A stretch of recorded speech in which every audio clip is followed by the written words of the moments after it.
आज शुगर बहुत सूझ रही है मुझे, पता नहीं क्या कीड़ा फिर साथ साथ दोनों कर लेते हैं ना। है। यार देखो शुगर में ना फिर मसला हो जाएगा। लेकिन चलो लगाते हैं, शुगर शुगर वाला कोई बंदा नहीं है। फिर वही शहीद नहीं आया। सही है, तो वो स्टैट्स पढ़ रहे होंगे या फिर चिल कर रहे होंगे। अच्छा जी, आ जाओ, कहानी शुरू करते हैं। अम्म अच्छा जी, वेलोसिटी वेलोसिटी की कहानी क्या होती थी भाई? Rate of change of displacement, distance मत लिख देना। सही है।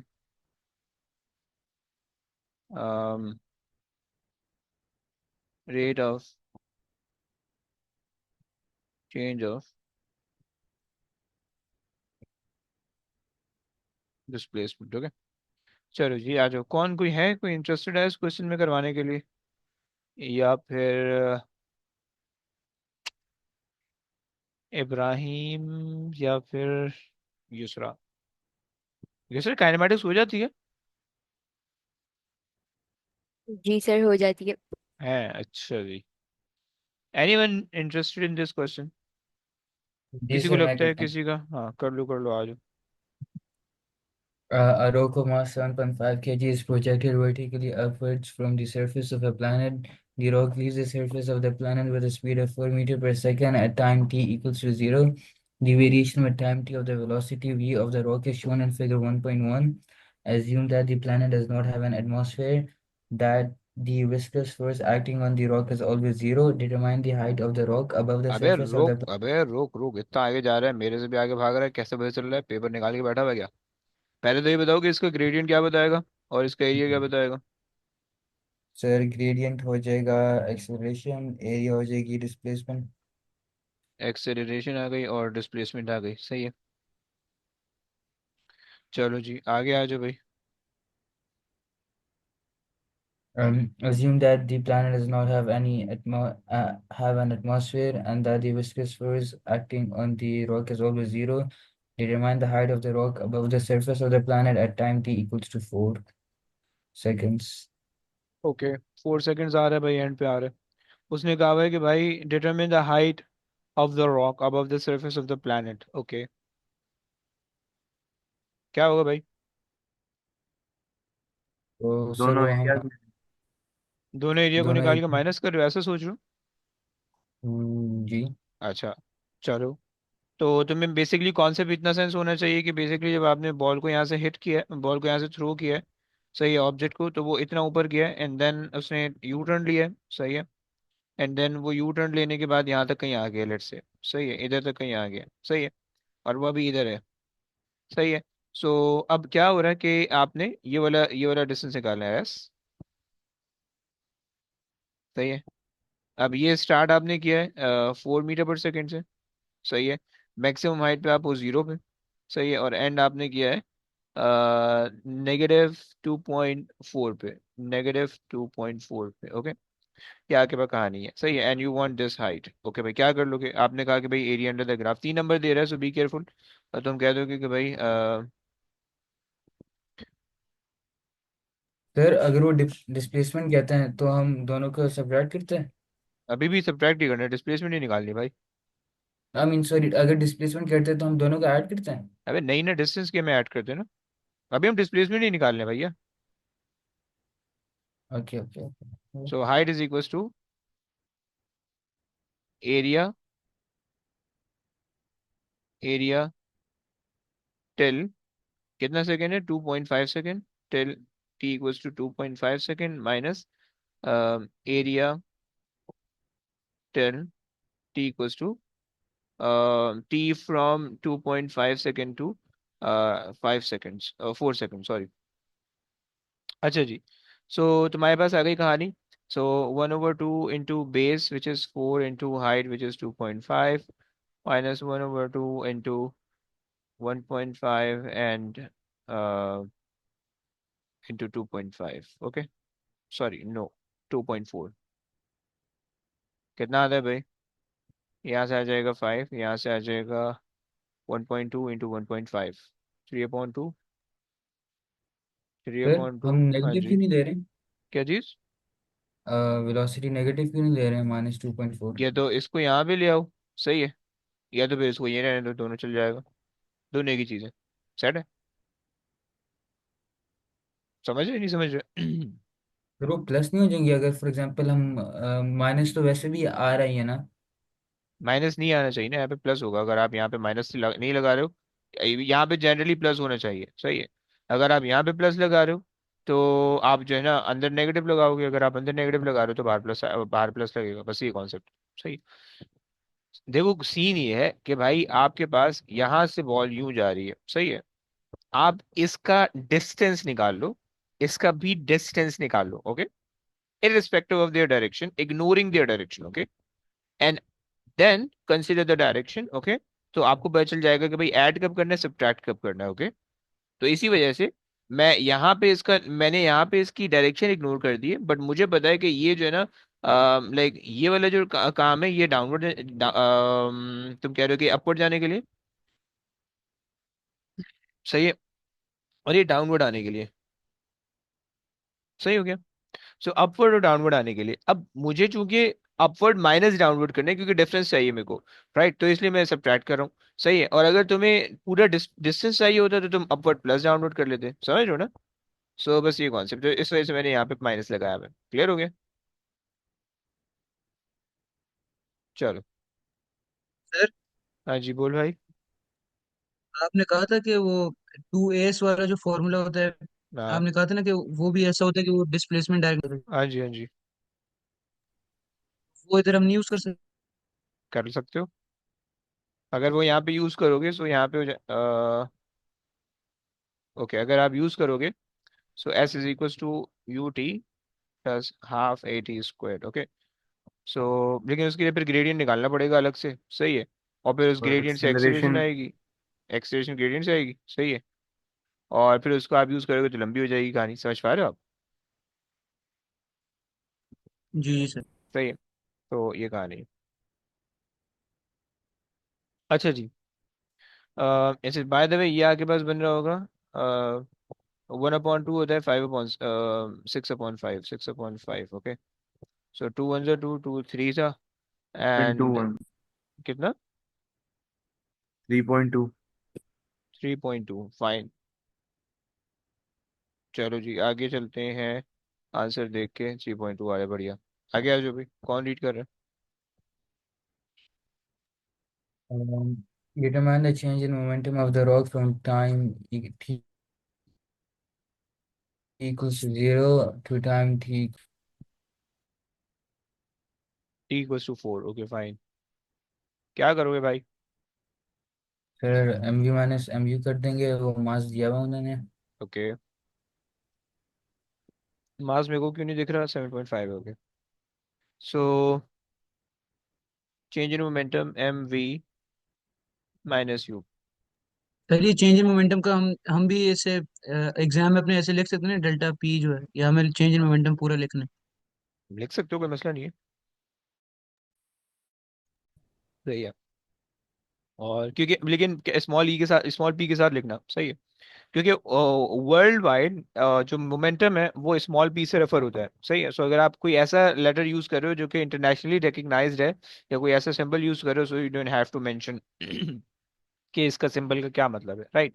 लेकिन अगर तुम जो है वो कोई ऐसी चीज इस्तेमाल कर रहे हो कि जो तुमने खुद बनाई हुई है, then you have to mention कि भाई ये मैं यूज कर रहा हूँ, इसका ये मतलब है, ओके। बट यस, मार्किंग की के अंदर वो मेनली चेंज इन मोमेंटम को वो वर्ड फॉर्म में लिख रहा होता है, सही है। आपने शायद नोटिस किया हो, सही है। चलो जी। खैर। अच्छा जी, 7.5 फाइनल वेलोसिटी, इनिशियल वेलोसिटी क्या लोगे भाई। फिर माइनस 2.4। 4। -2.4, वेरी गुड, एंड 4, ऐसे ही कह रहे हो। माइनस जी। परफेक्ट है, परफेक्ट। 7.5 एंड ये हो जाएगा 6.4, सही है। नेगेटिव साइन के साथ आ जाएगा, सो कितना आ रहा है। -48। -48। इसका मतलब है कि नेगेटिव साइन क्या बता रहा है कि the change in momentum is basically in the downward direction, हाँ। यस। जी सर। चलो जी। आगे आ जाओ। Determine the weight W of the rock on this planet। Okay. अच्छा वैसे तो चेंज इन मोमेंटम हमने निकाल लिया है, सही है। और दो काम है वेट के लिए, मास mg कर सकते हो, जी ग्रेविटेशनल फील्ड यहाँ से निकाल लो, ग्रेडियंट से जी निकल आएगा, सही है, फ्री फॉल की। लेकिन उसमें फायदा नहीं, मुझे ख्वारी ख्वारी सी लग रही है, सही है, क्योंकि उसने चेंज मोमेंटम पिछले वाले पार्ट में निकलवाया है। So you can use resultant force is equal to rate of change of momentum, okay? So change in momentum is basically 48 and delta t ये 4 है आपके पास, समझ रहे हो?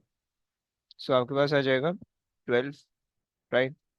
नेगेटिव साइन शोज कि डाउनवर्ड लग सर रहा है। बस फाइनल आंसर होगा?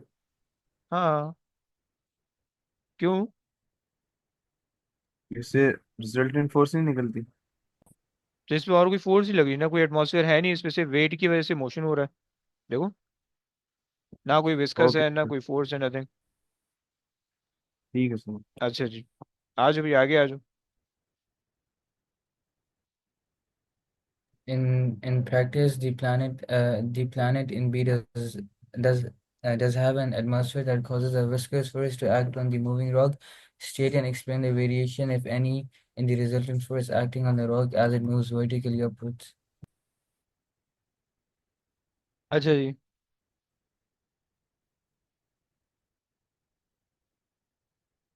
रिजल्टेंट, अच्छा ये बहुत, ये पेपर में पूछा था उस वाले में, मॉक में, सही है।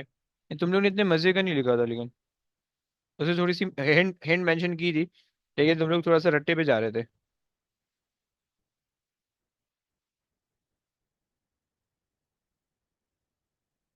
क्या करेंगे?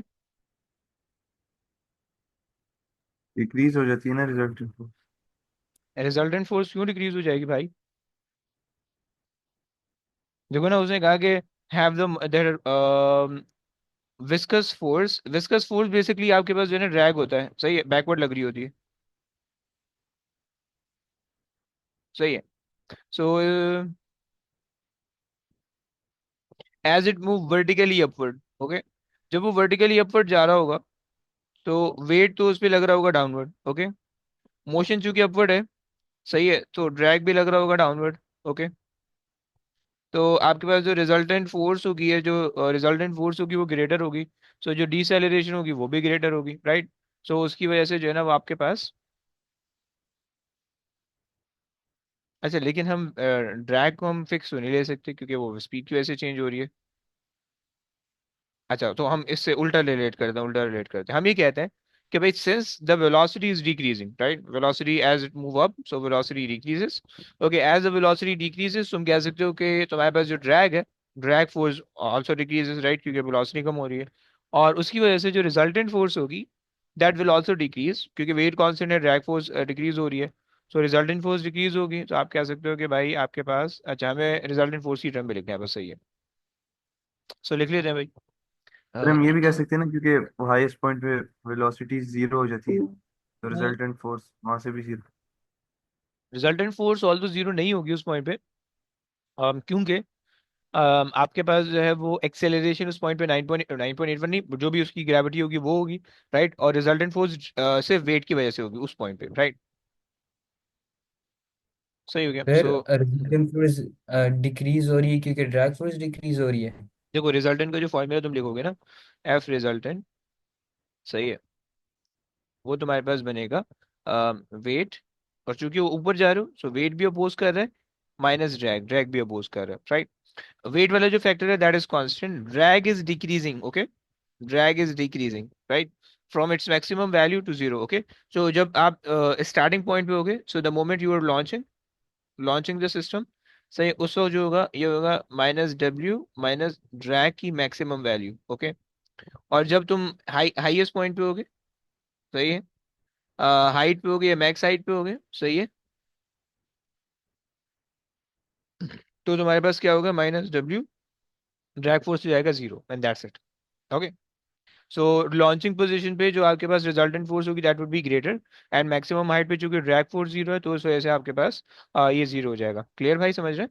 ये माइनस डब्ल्यू माइनस डी की जगह हम डब्ल्यू प्लस डी भी लिख सकते हैं ना? कि लिख सकते हो, कोई मसला नहीं है। मैं सिर्फ डायरेक्शन ओके। के हिसाब से लिख रहा हूँ, सही। खैर, चलो अब आप ये ले लो कि भाई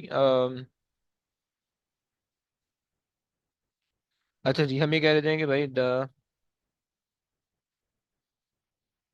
drag depends upon the okay, so the drag depends upon the velocity. Okay. अच्छा जी, उसकी वजह से क्या होगा? The drag depends upon the velocity which is decreasing as the ball moves up. Okay. So drag will decrease sir वैसे drag force का general formula क्या था? which एक बार बताता हूँ which decreases the resultant force. अबे यार वो तो मैं रट्टा लगा के बैठा था एक दिन, मैंने शो ऑफ करना था तो उस दिन तो मैंने रट्टा लगा लिया था। आज कैसे शो ऑफ करूँ भाई? 6 पाई ईटा R V²। ओके, ये होता है। सही हो गया। एंड यहाँ पे जो ईटा है that is basically the viscosity. Okay. हाँ, सर वो आप ऊपर वाले क्वेश्चन में जाना है क्या? हाँ जी।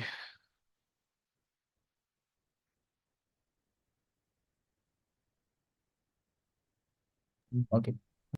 ओके चलो आगे सर चलते हैं। आपने ये सोच, इस हम्म। फॉर्मूला से ही आपको पता चला कि ड्रैग फोर्स वेलोसिटी पे डिपेंड करती है? हम शायद क्यों क्यों तुम्हें क्या लग रहा है, या तुम्हें तुम्हें क्या क्यों ऐसा लग रहा है? नहीं, यानी अगर आपने सीखे तो फिर ये फॉर्मूला तुम याद कहीं रख। ऐसा नहीं, तुम कहीं ऐसा तो नहीं सोच रहे हो कि तुम्हें भी ये फॉर्मूला पता होना चाहिए? जी। अबे चल, मैं तो शो ऑफ करने के लिए याद रखा है, तुम्हें पता थोड़ी होना चाहिए। ब्रो तुम ओलेल से पढ़ के आ रहे हो ना कि जो ड्रैग फोर्स है that depends upon the velocity. Drag ओलेल से तुम पढ़ के आ रहे हो, सही है। और ड्रैग फोर्स जो होती है वो बॉडी के शेप पे, बॉडी के साइज पे, बॉडी के इनिशियल वेलोसिटी पे, बॉडी की डेंसिटी पे डिपेंड करती है। सही, तुम्हें ये बात पता होनी चाहिए, सही है। अब जैसे पैराशूट वाला हिसाब किताब है, तुम बॉडी का शेप वॉल्यूम बढ़ा देते हो पैराशूट खोल के, ड्रैग फोर्स बढ़ जाती है, राइट। बॉडी की डेंसिटी बढ़ा दोगे ड्रैग फोर्स कम हो जाएगी, सही है। बॉडी की इनिशियल स्पीड बढ़ा दोगे ड्रैग फोर्स बढ़ जाएगी, right. So it depends, right, ये कुछ पैरामीटर्स हैं। सही, ऑल दो मैं एडिक्सल पढ़ाता हूँ तो एडिक्सल में जो है ना ये वाला फॉर्मूला भी है, तो इस वजह से मुझे को याद है। सही है, खैर but this formula is not related to your syllabus, इसको तुम इग्नोर कर सकते हो। खैर आगे आ जाओ। मोमेंट्स तो क्वेश्चन है, anybody wants to try the moments? Yes, anyone?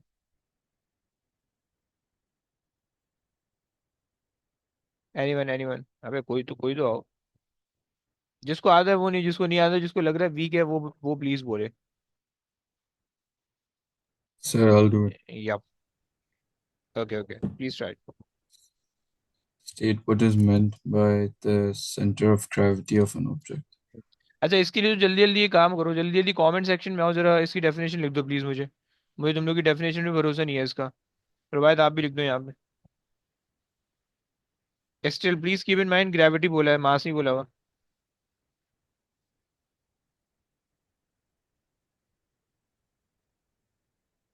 Yes quick.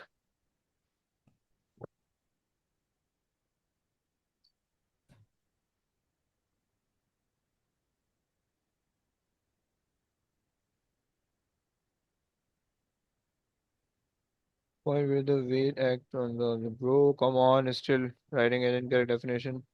The point on weight considered to act, okay, Mubin का सही है, इब्राहिम का सही है, ओके, दूसरा कहते हैं और what is considered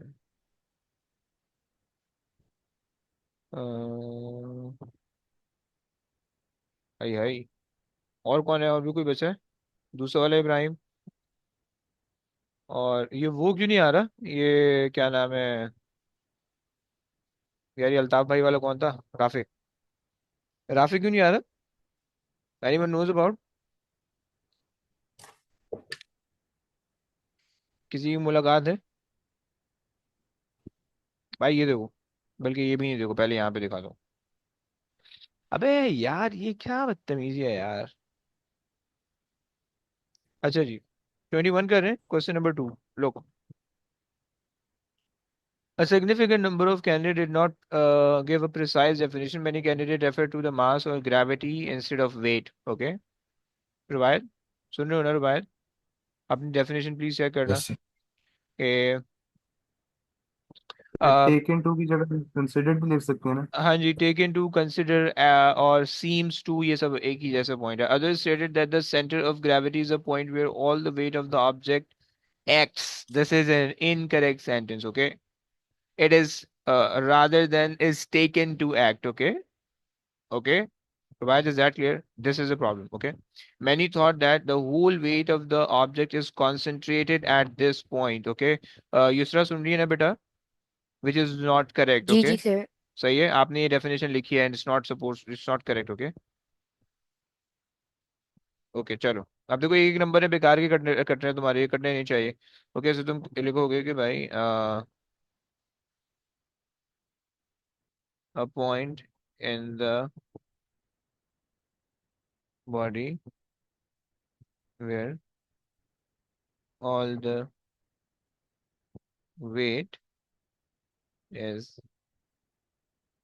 considered uh, to act। सही हो गया। सो बस ये आपके पास डेफिनेशन हो गई है, और इसी चीज को आपने बार बार लिखना है, राइट? ये तो कंसिडर टू एक्ट लिख दो, या टेकन, उन्होंने कहा कि भाई टेकन टू एक्ट आप लिख सकते हो, राइट? चलो आगे आ जाओ, रुबायत प्लीज आगे आ जाओ। Rod XY is pivoted at point P as shown in figure 2.1. The rod has length 4 meters and weight 44 newtons. The center of gravity of the rod is 1.7 meters from the end X of the rod.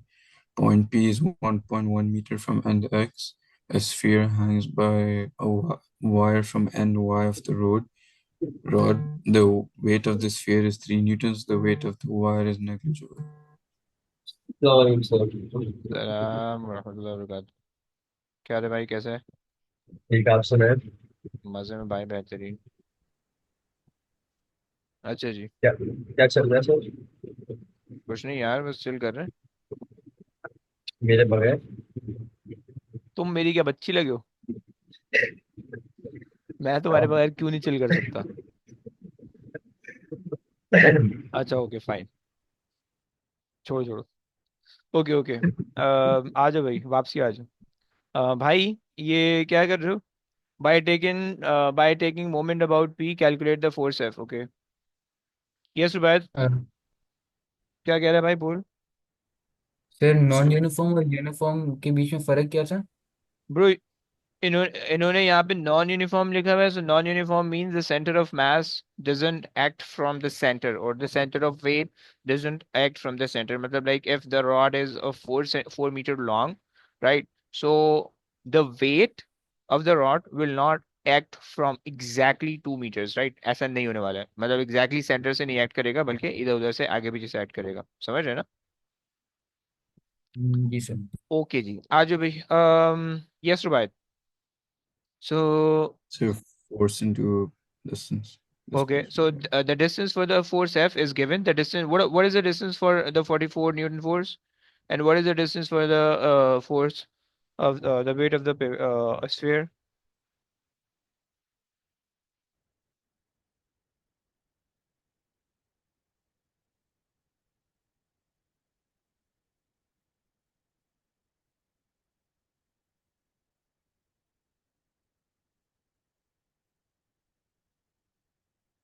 Yes, अबे बता दो कहाँ गया?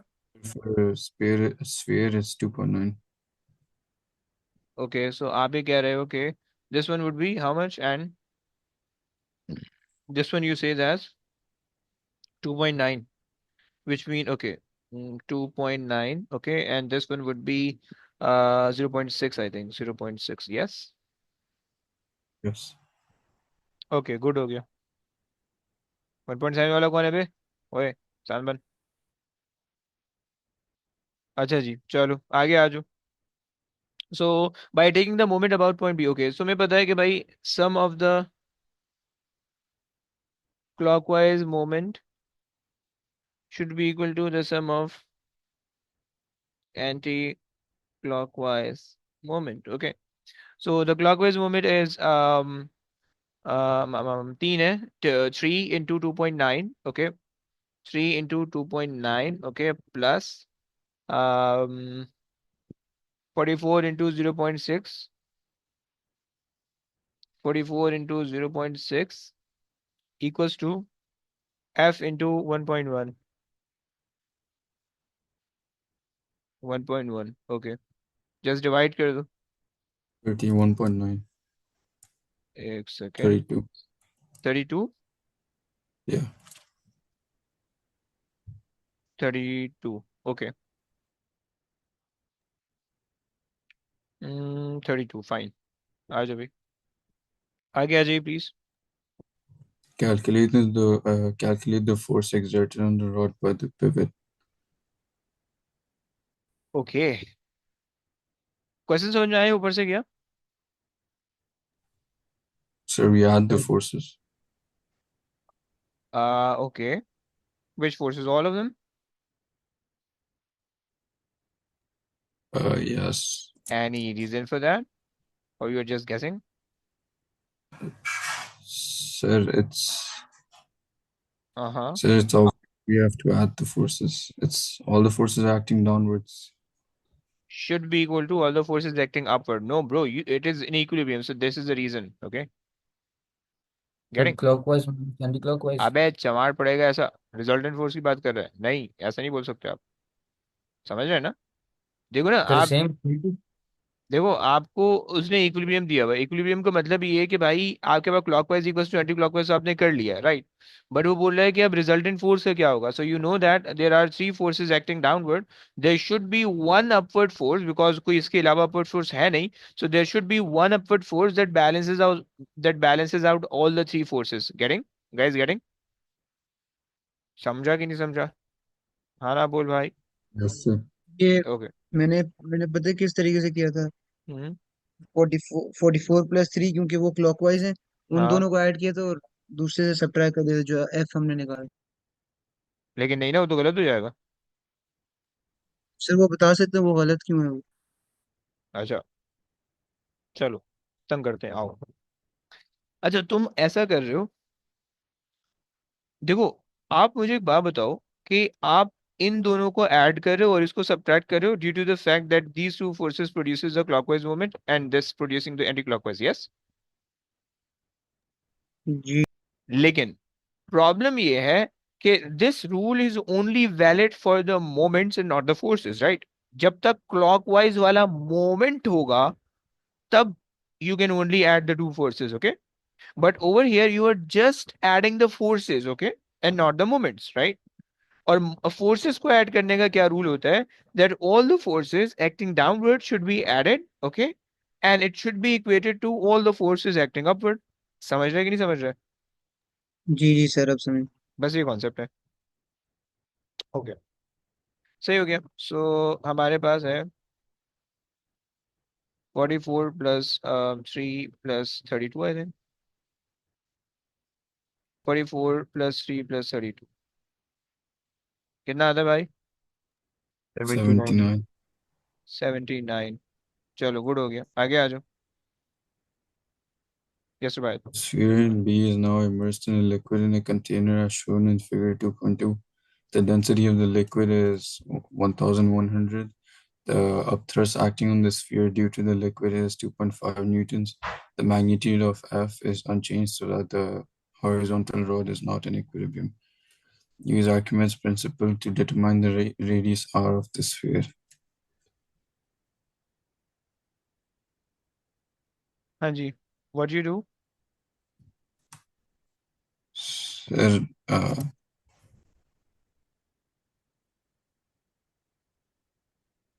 And by the way, they mentioned. F, Mm-hmm. okay. Yeah, they We mentioned the use the upthrust formula F. equals to.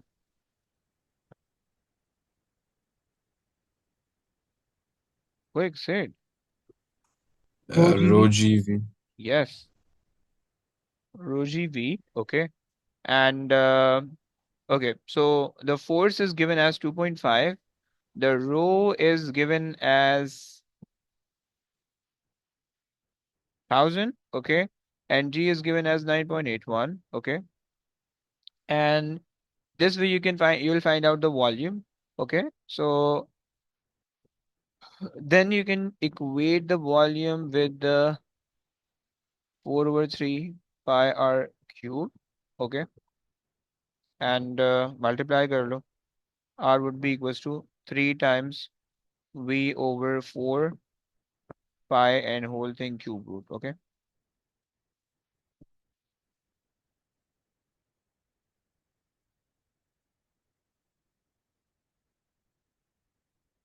0.038 0.038, 038. चलो good हो गया. सही जा रहे हैं अपन, सही जा रहे हैं हम, ओके फाइन. आ जाओ भाई, please move on. Calculate the magnitude and direction of the resultant moment of the forces on the rod about P. Okay, now when you submerge it into the liquid, so there will be resultant force due to the upthrust, okay, and this causes this whole system to be unbalanced, and for that you have to find out the resultant moments, okay. Yes, what you do, the force F remains the same, I think. Yep. Sir वो ball 3 Newton की थी तो हाँ जी, 3 3 - 2.5 करेंगे. Very good हो गया. 3 - 2.5 कर दिए, सही है. सो रह गया 0.5, okay. So okay, and 0.5 is basically acting downward, okay.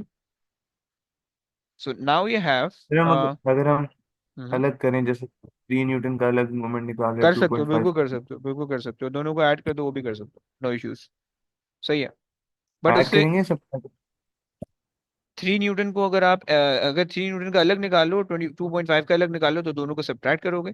या आप ये कर लो कि भाई दोनों क्लॉकवाइज को क्लॉकवाइज के साथ कर लो, एंटी क्लॉकवाइज को एंटी क्लॉकवाइज के साथ कर लो. बट यहाँ पे मेरे को एक फायदा ये हो रहा है कि आई नो दैट सिर्फ ये वाले पूरे केस के अंदर, ये वाले पूरे केस के अंदर जो चीज चेंज हो रही है वो ये 3 चेंज हो रहा है, right. The rest of the things remains the same, right. अगर आप देखो, सो मेरे पास जस्ट अगर मैं इसको कॉपी पेस्ट करके काम चला लूँ, तो मेरा काम चल जाएगा. कॉपी एंड कॉपी, वो नहीं, कॉपी एंड पेस्ट, ये देखो, सही है. सो अब यहाँ पे I know that the force is 32, okay, and ये हो गया 0.5, और यहाँ से हटा दो इक्वल टू का sign, and you can just put it the subtraction sign, okay. निकाल दो भाई कितना आ रहा है, because you are interested in finding the resultant moment, okay. So resultant के लिए you know that you have to find out the clockwise moment and anti clockwise moment, and you have to subtract it, okay. चलो.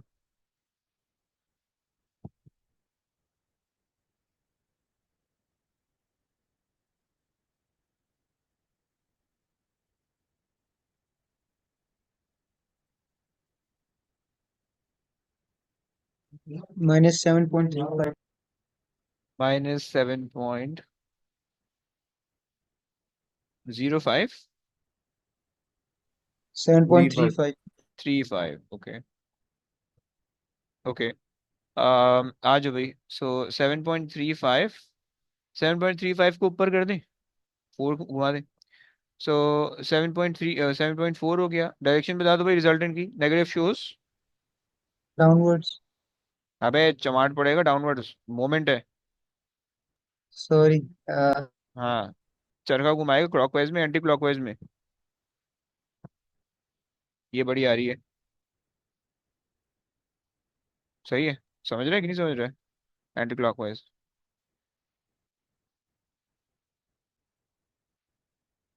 Anti clockwise, clear हो ना? जी perfect, आ जाओ भाई. Sir, वो direction के लिए हम बस देख लेंगे कौन सी साइड की ज्यादा मैग्नीट्यूड है, तो हाँ बस जी, वही हम. नेगेटिव साइन देख लो, फिर नेगेटिव साइन आप ये देख लो कि आपने नेगेटिव लिया किसको है, राइट. तो उससे आपको खुद ही समझ में आ जाएगा. सेट हो गया. अच्छा जी, ये आ रहा है थोड़ा सा इंक्लाइन प्लेन और पावर वाला. Anyone is interested in it? मुझे लग रहा अरे है कहाँ शाम को वाला कराना मैं तो। चाहिए, है ना? अरे देख रहे हो, हर एक की मुझे प्रॉब्लम पता है। चेक करो तुम। अच्छा जी, आ जाओ, रीड कर लो। Define power. जरा बेटा आ जाओ जल्दी जल्दी, ये कमेंट बॉक्स में आ जाओ जरा, डेफिनेशन लिख लो जल्दी जल्दी, शाबाश। सिंपल सिंपल सी डेफिनेशन है, जल्दी जल्दी आ जाओ।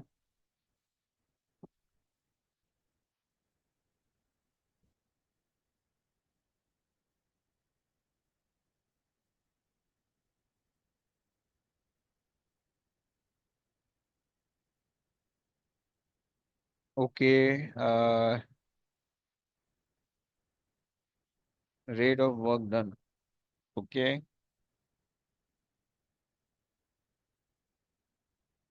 रेट ऑफ एनर्जी पर यूनिट टाइम। ब्रो गलत डेफिनेशन है, ब्राइम गलत डेफिनेशन है। सर मैं भूल गया। रेट और के साथ पर यूनिट टाइम क्यों लगा रहे हो? दो दफा टाइम आ जाएगा उससे तो। मैं भी वही सोच रहा था। हम्म। और कोई? मुबीन कहाँ लिख रहा है? यूसर ने लिख दी है। एनीवन? इब्राहिम तो सवाल है, इब्राहिम भी बैठा हुआ है। शहीर क्या कर रहा है? शहीर।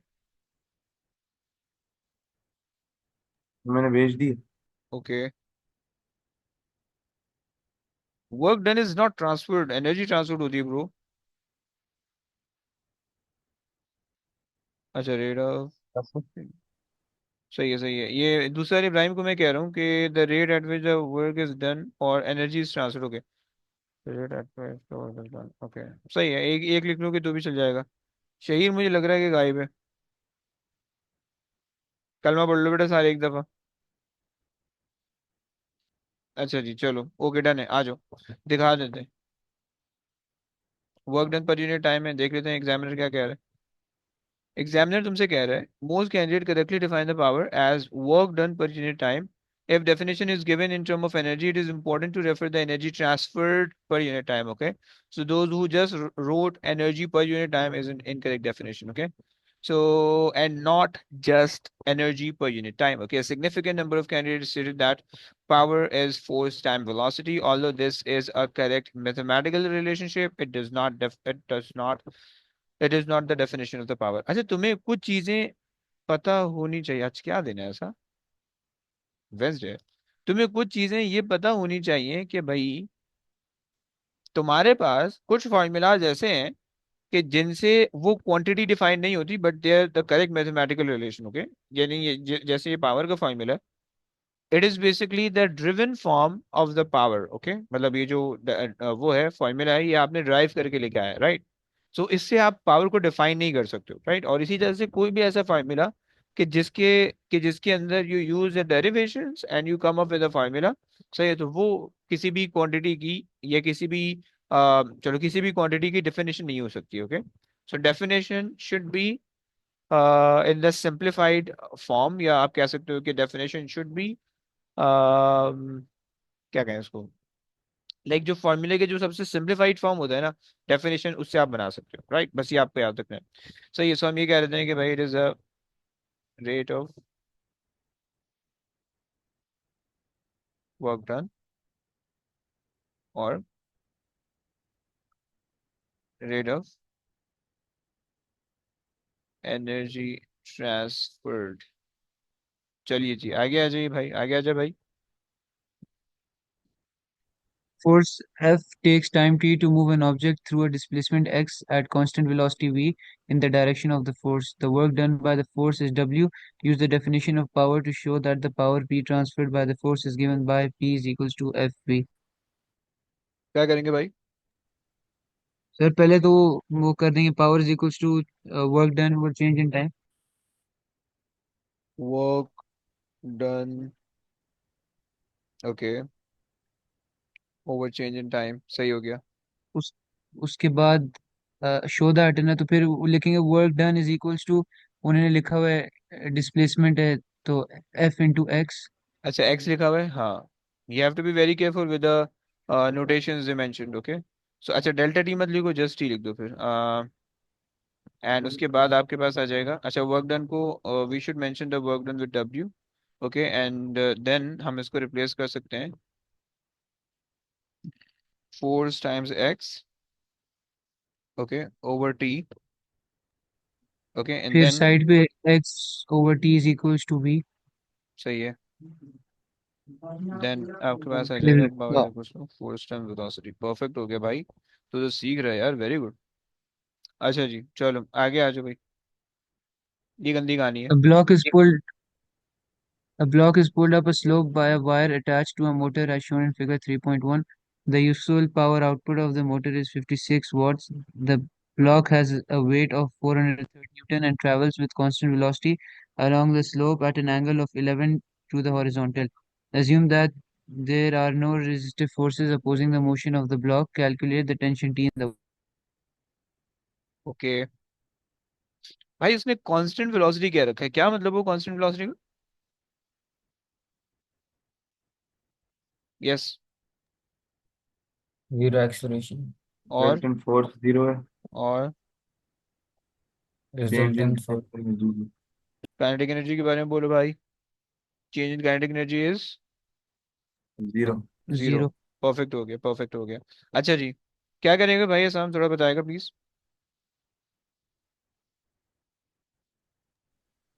सर वो वेट का कंपोनेंट जो होगा है okay. T T minus W का component is equals to okay so M A. M में ऐसा चमाट पड़ेगा, एम में क्यों लगा रहे भाई, चलो ओके फाइन, थोड़ा ध्यान से एम में। हाँ आप कह रहे हो कि 430 सही है, साइन लगा लें कॉस लगा लें? यस। साइन साइन कहाँ लगेगा है कुछ? गुड हो गया, वेरी गुड हो गया बच्चों। So 430 sine 11, okay this is a backward force, forward force is tension, सही है। एंड तुम्हें पता है कि भाई it's moving with a constant velocity, so the resultant force should be zero, right. So तुमने इन दोनों को इक्वेट कर लिया, सही है। तुम ये तो तुम ऐसे कह सकते हो तो कि टेंशन माइनस ये यही भंड आपका था, सही है, साइन 11 तो ये तो सर आप वो ऐसे कहो, हाँ बोलो। तो मतलब फिर अच्छा अच्छा समझ गया, वो एम ए की जगह फिर ए में जीरो हाँ रख हाँ देते ना। यस, अगर आप उस तरह से कह रहे हो then you have to put a equals to zero then, okay. And आपके पास आ जाएगा tension is equals to 430 sine 11, कितना आ रहा है?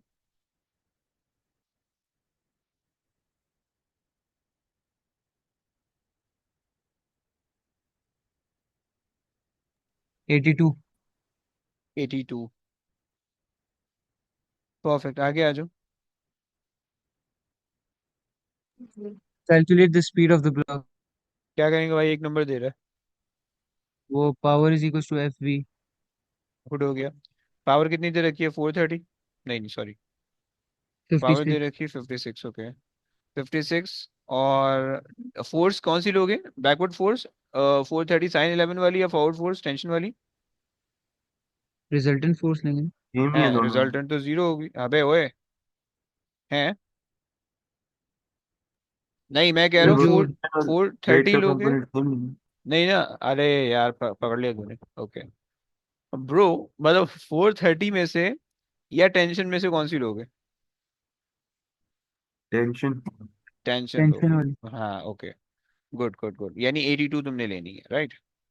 82, सॉरी, डिवाइड करो, डिवाइडेड बाय सर 82 इज वजह इक्वल्स क्या टू, वैसे है भाई देखो ना, उसने वजह कहा calculate the speed of the block, block की जो स्पीड होगी that is basically depends upon the Motors force या द टेंशन दैट प्रोड्यूसेस और the tension that make it move, okay.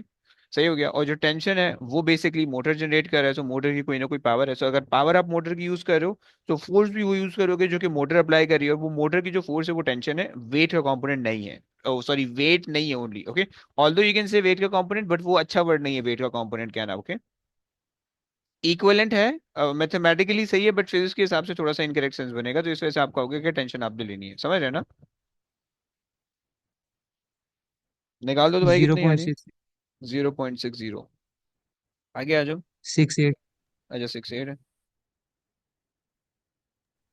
The rate of increase of gravitational potential energy of the block is equal to the useful power output of the motor. One of the reasons for this is that there is no work done against resistive forces. By considering the motion of the block, state another reason for the जल्दी से बता दे, ऐसी जुबान पे थूक किधर होना चाहिए। constant kinetic velocity. Energy constant क्या? Constant velocity. Very good. तो उससे एनर्जी एनर्जी तो रिलेट कर।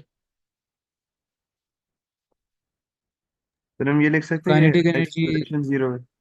नहीं नहीं नहीं, एक्सेलरेशन पे ना जाओ। Change in kinetic energy is equal yes, to zero. Very good, yes very good, okay. Constant velocity, so acceleration पे ना जाओ, एक्सेलरेशन डायरेक्ट अगर तुम लिखना चाहो काइनेटिक एनर्जी जीरो तो भी चलेगा। सही है। State another reason for this, okay. So you just want to say कि भाई वेलोसिटी कांस्टेंट है, so change in kinetic energy should also be zero। Okay जी, आगे आ जाओ। The motor has an efficiency of 80%. Calculate the time taken for an input energy of 1.2 kilojoule to be supplied to the क्या formula भाई? output, okay. useful power output over input into 100. अच्छा, bye the वे, इन्होंने energy कहा हुआ है, okay. Calculate the time taken for the input energy, okay. Input energy है, सही। Input energy में दे रखी है, आउटपुट हमें बताया कि भाई 56 है। सही है।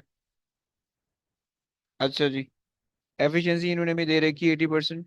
सो ये ले लेते हैं 0.8, सॉरी 0.80%, 0.80 एफिशिएंसी आ गई, राइट। अच्छा जी, आउटपुट जो है वो मोटर के अंदर जा रही है, वो 56 आ रही है, राइट। और इनपुट आपके पास आ रही है, एनर्जी डिवाइडेड बाय टाइम कर दोगे तो ये बन जाएगा, सही है। सो 1.2 x/3 divided by time, okay. This will give you the output energy, the input energy, sorry. Cross multiply कर दो, सही है। फिर डिवाइड बाय टाइम सर, करेंगे तो पावर आ जाएगा। हाँ जी।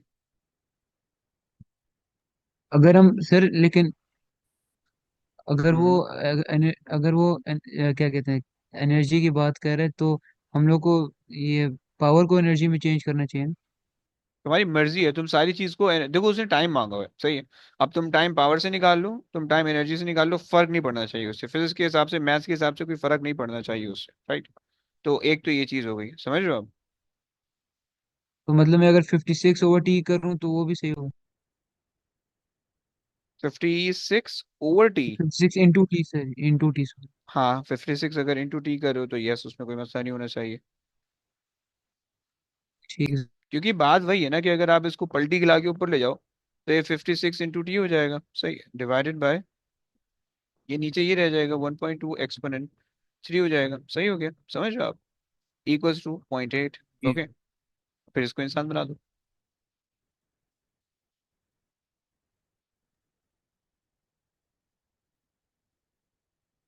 17.14 आवर। सही हो गया। अच्छा जी,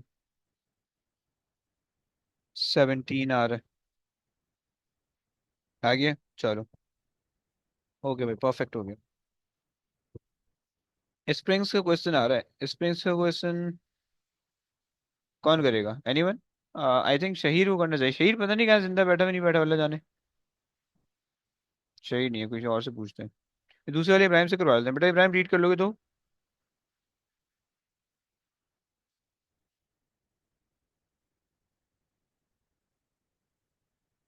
नहीं भाई, इब्राहिम भी आसपास नहीं है। अम्म अच्छा जी। अरे भैया, ये तो हैवी क्वेश्चन आ गया वेव्स का। इलेक्ट्रिसिटी है, ओके, यूसरा कर लेंगे। यूसरा प्लीज आप कर लो यार। ओके जी, आ जाओ। ये वाला क्वेश्चन करूँ मैं? हाँ जी। अच्छा, मुझे ऐसी रिपोर्ट मिली है कि तुम कोई पास पेपर लेके नहीं बैठी हो, कोई पेंसिल कैलकुलेटर कुछ भी नहीं है, ऐसी पड़ी हुई है बिस्तर पे, है ना? नहीं नहीं सर, आज है चीजें। अच्छा, पक्की बात है। ओके पढ़ा ओके हुआ कैलकुलेटर चीजें, जी जी है। Okay. A spring is suspended from a fixed point at one end, and a vertical force is applied at the other end as shown in figure 4.1. The variation of the applied force F with the length L of the spring is shown in figure 4.2. Okay, अच्छा एक बात बताओ, इसका जी। Gradient क्या बताने वाला है मुझे, और इसका एरिया क्या बताने वाला है?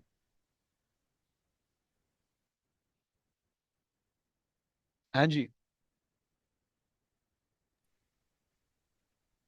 अबे इतना टाइम ले लोगी तो इंडिया का तैयार आ जाएगा यार, कम ऑन। सर एक इलास्टिक पोटेंशियल एनर्जी होता है कुछ तो। अबे ऐसे तुक्के नहीं मारो। थोड़ा सा तो सही होना चाहिए यार। ग्रेडियंट आपके पास स्प्रिंग कांस्टेंट होता है। हाँ, spring constant. Springs constant, right. और एरिया जो आपके पास होता है वो इलास्टिक पोटेंशियल एनर्जी होता है। गुड। चलिए आगे आ जाइए। डिटरमिन द स्प्रिंग कांस्टेंट के ऑफ स्प्रिंग, तो सही है। ग्रेडियंट से बताएंगे। ओके, सो के हमने कह दिया is equal to gradient. Okay. अच्छा जी, इन्होंने वैसे एक बदतमीजी की हुई है, सही है ना, कि ग्राफ जीरो से स्टार्ट नहीं हो रहा। तुम बोलोगे भाई एफ इक्वल टू के एक्स को फॉलो ही नहीं कर रहा, ऐसा है क्या? जी सर, जी सर, शुरू मैं यही मतलब पूछ रहा था। ओरिजिन से शुरू नहीं हो रहा। तो फिर क्या करें? फिर तो भंड हो जाएगा, हम इसमें तो ये फॉर्मूला यूज ही नहीं कर सकेंगे, नहीं? सर ग्रेडियंट तो निकालना है। अच्छा, तो उसमें कोई फर्क नहीं पड़ता, ऐसा कह रहे? हम्म। अभी मैं ऐसा यार तुम्हारे तो। अच्छा, अबे सही है, वो तो बात सही है, but what about the Hooke's law? Hooke's law तो फॉलो नहीं हो रहा है इसमें, नहीं? तो तो स्ट्रेट लाइन तो लेंथ है ना। अच्छा। अबे अंकल हुक्स वरना, कह के मरे थे कि भाई वो सीधा सीधा ओरिजिन से पास होना चाहिए, वरना तो ऐसी कोई कहानी है ही नहीं हमारे पास। हाँ ये भी है, मतलब नहीं होगा फॉलो इस पे हुक्स लॉ। अबे होगा, कैसे फिर नहीं वो होगा? लेंथ है ना। तो फिर क्यों नहीं वेरी होगा गुड। ऐसे? अरे अरे, इजी इजी यार, इजी, हमारा पढ़ना आपस में थोड़ी है। अच्छा जी, ओके। ब्रो वो तो लेंथ दे रखी है ना आपको, सही है ना, वेरी गुड ब्रो। वो तो लेंथ दे रखी है ना आपको, हम तो अंकल हुक्स ने कहा था कि भाई हमारे पास तो फोर्स और एक्सटेंशन का ग्राफ बनाओगे तो सेंटर से पास होने वाला है ना। लेंथ का ग्राफ बनाओगे तो ऑब्वियसली बात है, कोई ना कोई एक इंटरसेप्ट आएगा, क्योंकि ओरिजिनल लेंथ भी तो कोई चीज है ना। तो ये जो 20 है, this basically shows the original length, getting ना, यूँ समझिए। जी सर, अब सही समझ है। आया। तो एक्सटेंशन के फोर्थ एक्सटेंशन के ग्राफ में वो ओरिजिन से पास होना चाहिए ना। हाँ, सही है। और अगर आपको फोर्स इंटू लेंथ दिया हुआ है तो ये this is the original length 20 तक, एंड देन आगे वाली एक्सटेंशन है। ओके, ये आगे वाली एक्सटेंडेड लेंथ है, माइनस करोगे तो एक्सटेंशन आ जाएगी, खैर। सो निकाल दो भाई। आपके पास आ जाएगा 20, ऐसा 0, और आप ले लो 30 माइनस 30 डिवाइडेड बाय, नीचे आपके पास आ रहा है जो लेंथ आ रही है वो आ रही है 20 आ रही है, सही है। 20 एक्सपोनेंट -2 1.5 150 या 1500? फिर 1500 आ जाएगी। 20 ऐसे भी 20 गलत ले ली, 40 लेनी चाहिए, अच्छा 40 लेनी 14 नहीं चाहिए। आनी चाहिए। Sorry 60 sorry. माइनस 20 किया था। हाँ जी, सही है सही है, तो 75 या 750? जी सर, 75, 75। ऐसे भी ओके। ओके जी, आगे आ जाओ। Determine the elastic potential energy in the spring when the force when the applied force F is 15 newtons. सही है। तो इसमें area under the graph check करेंगे और 15 न्यूटन दिया हुआ है। अच्छा जी, 15 न्यूटन इन्होंने दिया हुआ है, ओके फाइन, सो 15 न्यूटन बोले तो ये आ जाएगा। ये इन्होंने अक्सर बदतमीजी की होती है, बच्चे इसको लिफ्ट नहीं कराते, बच्चे अपनी होशियारी नाप के चले जाते हैं, वो गलत कर देते हैं। सो 1/2 into base which is 20 into height which is 15, सही है। वन अपॉन 150 टू आ रहा है। इंटू बेस, ओए, सेंटीमीटर टू मीटर कन्वर्जन भूल गई। ओ एक सेकंड, एक सेकंड, हाँ। फिर वो जो उसके जी भाई बोल। वो जो वहां पे राइट पे रेक्टेंगल बने हैं, उसका एरिया नहीं लेंगे सर। कौन सा, ये वाला? आप ये वाला कहना चाह रहे हो? नहीं नहीं, इसके राइट पे। ये वाला? जी। अबे उसने उसने कहा कि सिर्फ 15 न्यूटन तक की लेनी है हमें, उससे आगे चला जाएगा ना, वरना अगर ये पूरा लोगे तो जो 15 से ऊपर जा रहे हो ना आप, समझ रहे? मतलब वो चीज़ नहीं, उसने मांगी लेकिन नहीं है। हॉरिजॉन्टल लाइन में बन रहे हैं आगे। यानी आप ऐसा कहना चाह रहे हो? यानी आप ऐसा कहना चाह रहे जी, लेकिन वो लाइन के बाद वाला। हो? हाँ हाँ, मैं समझ गया, यानी ये वाला पूरा, ये पूरा जो ट्रेपेजियम बन रहा है, ऐसा बोल रहे हो? जी। हैं? ओए होए, ऐसा क्या जवाब दूं मैं? अबे तुम लोग ने पढ़ा है भाई कि हम जो एरिया लेते हैं मैथ्स के अंदर तुम लोग ने सवाल पे गौर किया, इंटीग्रेशन वाले सवाल पे, सारे मैथमेटिशियन बैठे हुए हैं।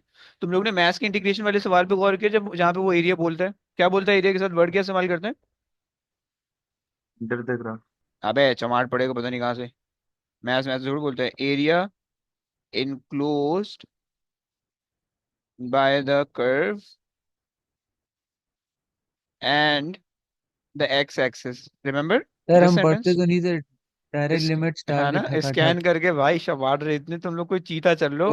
अबे सारा, ऐसा नहीं करो भाई।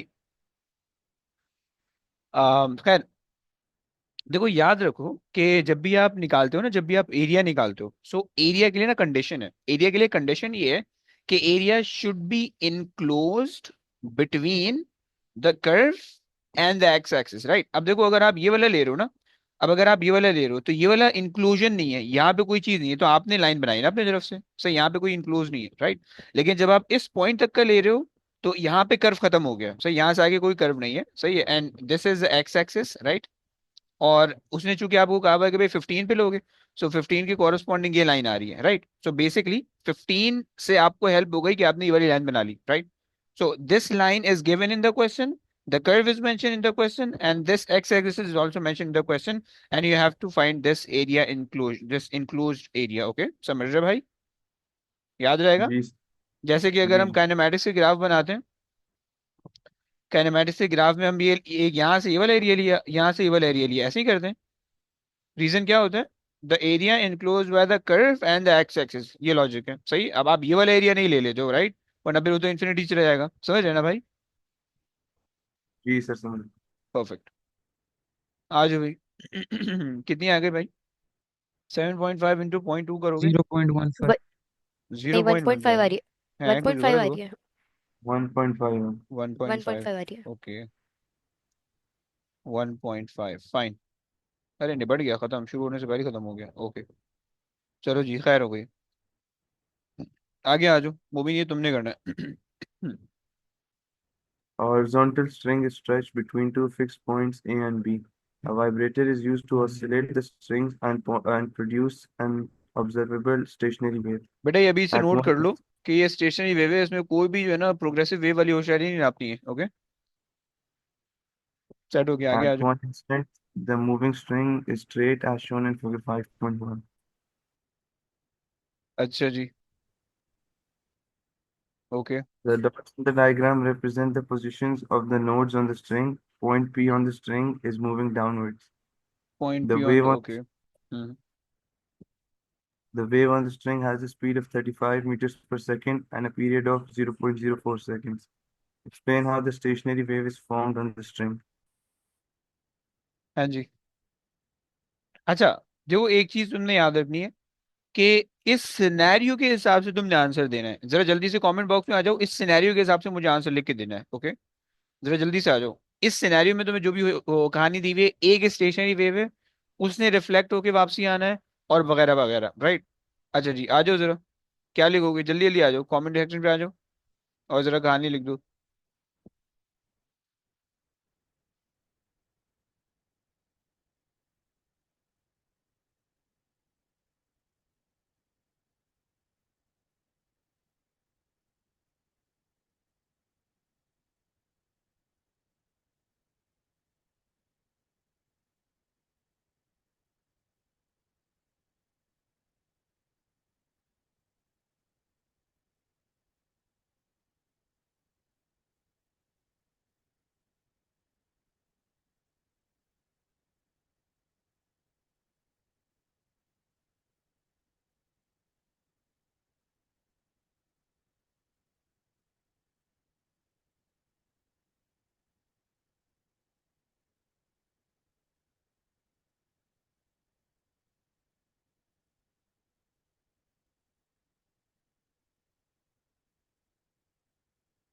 भाई तुम लोग की चैटिंग स्लो हो गई है भाई, क्या हो गया, उससे बातें नहीं कर रहे हो।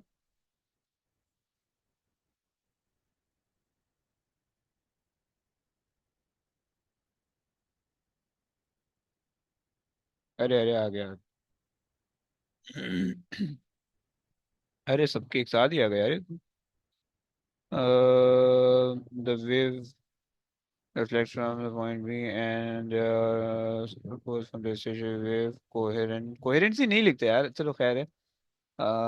अच्छा जी, stationary wave as a coherent in the speed, okay good हो गया, मूवी से ही लिख रहे हो, रुबायत कह रही हैं द वेव, अरे यार एक second, okay, so the wave travel to the fixed point and reflect at B. Incident and reflected wave overlap each other, forming a stationary wave. Rubaiyat bro, you have to mention that they are moving with the same speed. Wave is formed and move forward. It reflect back. with the same amplitude. Bro, you have to mention the points as well, na, Yusra. Uh, you also have to mention the points, okay? So reflect with the same amplitude and the frequency, and when they superimpose, they form a stationary wave, okay? You also have to mention their speeds, okay? The same amplitude, frequency, and speed as well, okay? At fixed point, you have to be more specific. Hassan, सुन रहा है ना? You have to be more specific while giving the explanation of the given scenario, okay? At a fixed point, when the vibrator is used to oscillate, reflect back and forth, superposition, traveling in the opposite direction. Hassan थोड़ा सा अच्छा हो सकता था ज्यादा. चलो, okay, fine. Ibrahim कहते हैं vibrator is used to produce wave when along this string the wave passes and reflected at point B overlap with the incident wave producing the nodes and antinode with the same speed. कुछ तो लिखो. Ibrahim same speed sir क्या हो रहा है? Party चल रही है पार्टी. ज्वाइन करना तुमने? तुम क्या कर रहे थे भाई? सो रहे थे? शहीर. सर मैं तो मेरा तीन दिन छेड़ने गया था। ऐसा? मोबाइल भी लिया था भाई? मैंने इतनी आवाजें लगाई. अच्छा, नहीं नहीं नहीं नहीं नहीं भाई. हमें आवाज़ आई थी गलती. नहीं नहीं नहीं, बेहतरीन था. मैं सही है. मैं उससे यहाँ पे नहीं था, मैं बाहर कमरे में चेंज करने गया था। ऐसा ऐसा कर रहे थे भाई? बंदा बता देता यार. टाइम पे अपनी और सवाल सॉल्व करवाए तो मैं चेंज थोड़ी जल्दी से आ गया। जल्दी से तो नहीं आया बेटा. पेपर तो होने लगा है. टोपी किसको करा रहे हो तुम पे? अब्बू समझ रखा है मुझे तुमने. अच्छा जी. ओके. आ जाओ, देख लो देख लो. तुमसे कह रहा है कि the wave reflect at point A and B, right? अच्छा, ये तुम मेंशन कर दो, okay? So I think most of you didn't mention ये. चलो, ओके, एंड एंड तुमने मेंशन किया, okay, you'll get mark. Incident and reflected wave superimpose interfere, okay, you'll get mark for that. Two wave traveling with the same speed in the opposite direction interference, okay, fine, you'll also get mark for that. And अगर हम इसकी examiner report देखेंगे भाई, क्या तुम, यार क्या तुम नहीं लिख सकते हो? क्वेश्चन कौन सा है? Question 4 I think. तुम लोग की जिंदगी में कुछ है कल करने को? क्वेश्चन 5 है बोल के. क्यों सर, अच्छा. आप क्लास है? रखनी है? नहीं बे, मैं लंबी कर रहा हूँ इसलिए नहीं, मैं पूछ रहा हूँ. रख लो। अबे मेरे पास नहीं है ना टाइम, सुबह का यार मसला है. एग्जाम्स करीब में सर, अब पढ़ना अबे है। चिल करो फिर, रब्बी जितनी इल्मा. अच्छा जी. तुम तो खाम खाई में टेंशन ले रहे हो. पप्पो जितनी टेंशन लेती है ना, पूरे घर में ऐसी बोलाई बोलाई फिटी होती है. तुम भी उसी तरह से टेंशन ले रहे हो. तुम्हें पता नहीं काहे की सर टेंशन है. टेंशन करूंगा तो मैं पढ़ूंगा भी नहीं ना। अबे साला, तुम्हारे तो दो सब्जेक्ट है, बाकी सारों के तो तीन तीन चार चार है. चार वाला कोई है नहीं? चार वाला कोई नहीं. तो अबे चिल कर बे, जिंदगी इतनी सुकून में. मैं बोला सर चार वाला। तीसरा भी दे दूंगा सर। टेंशन क्यों ले रहे हो भाई आप? हैवी हैवी कॉमेडी हो गई ये. पहले हंस लो भाई, 2 मिनट निकाल के हंस लो पहले. हैवी कॉमेडी हो गई. अच्छा जी, आ जाओ. चार वाला सारा दो पास हो नहीं रहे. अच्छा सर जी, ओके. तीन तीन अच्छा तीन तो है, अरे देखिए। अरे अरे, सॉरी सॉरी. ओके. सो तुमसे कह रहा है कि candidate found it difficult to explain the formation of the stationary wave on the string. In the question, many candidates describe only the formation of any stationary wave in general. Many candidates mention the reflection without stating where the reflection occurred. Okay, say again. So it is also necessary that you have to mention the point of reflection, okay, or like at least generally you have to mention कि भाई किस point से end पे reflection होगी, middle से होगी, कहाँ से होगी, okay? Full credit, for the full credit, the answer had to make clear that the waves are traveling in the opposite direction and then superimpose. Candidate often tends to state just one or the other part of this explanation. Okay? समझते हो कि नहीं समझते हो? आ जाओ भाई, आगे आ जाओ भाई. अच्छा, लिख ले. चलो लिख लेते हैं, आगे रीड कर लो तुम जब तक.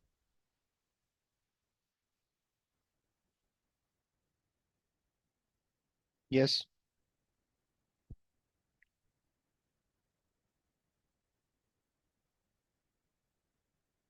This string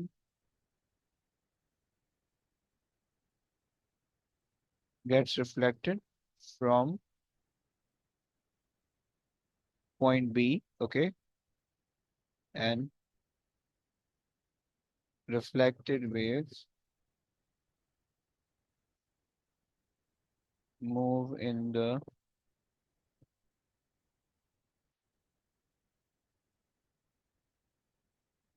opposite direction to the incident wave. Incident waves with the same speed and amplitude and superimpose on each other. हाँ जी, आ जाओ भाई। मुबीन कहाँ हो? इधर ही हाँ जी, आ जाओ।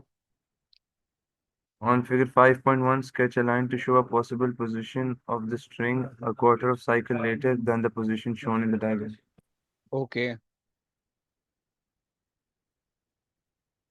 अच्छा, आ रही है यू मेरे हैव, साथ। हाँ सर बोलो बोलो। वो इन्होंने बोले कि point P is moving downward, तो हाँ नीचे हाँ आएगा ना, क्वार्टर इसके क्वार्टर साइकिल के बाद हाँ नीचे जी, आएगा। ये बनना चाहिए ऐसा। This is the quarter. जी। ओके, यानी अगर तुम्हारे पास जो ये बना हुआ है ना, इसमें से तुम इसको मिटा दो, यानी जस्ट रिमूव दिस वन। अरे शिट्स, नहीं, गलत हो गया। हम्म, ये मिटना चाहिए ना। ओके, जवाद सर की भी क्लास शुरू। This should be correct. अबे थी उनकी क्लास? अबे पहले बता दे यार, मैं चिल कर रहा था बैठ केमिस्ट्री। के। हाँ, मैं चिल कर रहा था बैठ के। कितने पेपर बाकी है? अबे उनसे बोले यार एक क्वेश्चन बाकी, एक क्वेश्चन करके आ रहे हैं। फिर 10 मिनट दो, 10 मिनट में निपटाते हैं। आ जाओ। अच्छा, ये समझ में आ गया? क्या ये समझ में आ गया? जी सर। सही हो गया। चलो। सर नहीं है। नहीं आया? भाई देखो ना, उसने कहा हुआ मीन पोजीशन आपको दी हुई है। सही है। मीन पोजीशन से आपके पास क्या हो रहा है? आपके पास जो ऑसिलेशन हो रही है क्वार्टर ऑफ द साइकिल है। सही, आपको पता है कि भाई फुल साइकिल क्या होगी? पहले ये नीचे आएगा, फिर वापसी मीन पोजीशन, फिर ऊपर जाएगा, फिर वापसी mean position. This is a full cycle. Okay, quarter of the cycle just नीचे आ जाएगा, राइट? क्योंकि उसने कहा हुआ है कि पी इज मूविंग डाउनवर्ड, तो पी ऊपर नहीं जा सकता है। ओके, जैसे ही वेव स्टार्ट होगी पी हमेशा नीचे ही जाएगा। ओके, क्लियर हो गया? जी। सही है? एनी तो प्रॉब्लम? उल्टा बना दीजिए। अगर आपने उल्टा बना दिया तो वो उल्टा वाला करेक्ट नहीं है। ओके, उसने मेंशन किया हुआ है कि पी मूव नीचे कर रहा है। जी सर मैंने। सही हो गया। चलो आगे आ जाओ भाई, आगे कहानी देख लो। Determine the horizontal distance from A to B. हम्म, हम करेंगे 2.5 lambda is equals to L. 2.5 lambda equals to L. Okay, good हो गया। फिर V is equals to F lambda करके हम lambda निकालना। सही है। और v equals to F lambda आपने किया। सही है। और टाइम सर पीरियड दिया हुआ बाय द वे, हाँ बोलिए। 1/0.04 होगी 1/time।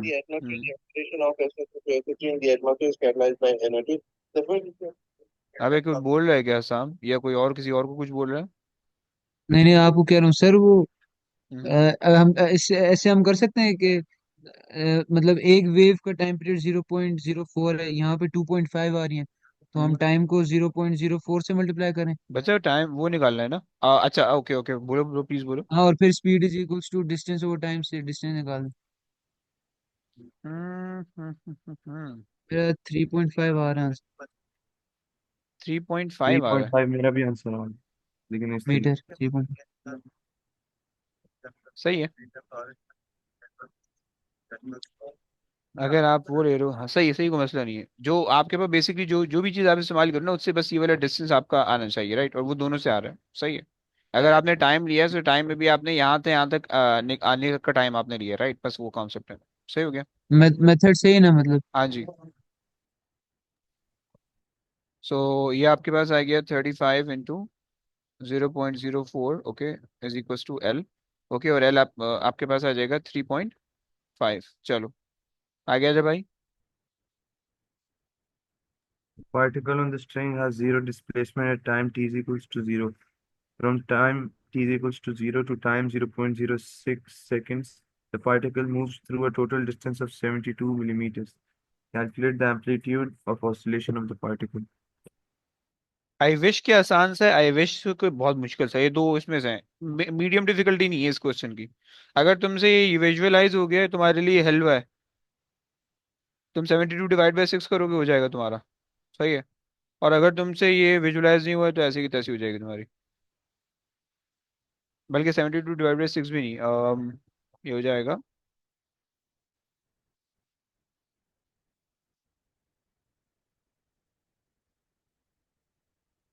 सो 4 6, हाँ सही है, 6 आ रहे हैं। हाँ जी, क्या होगा?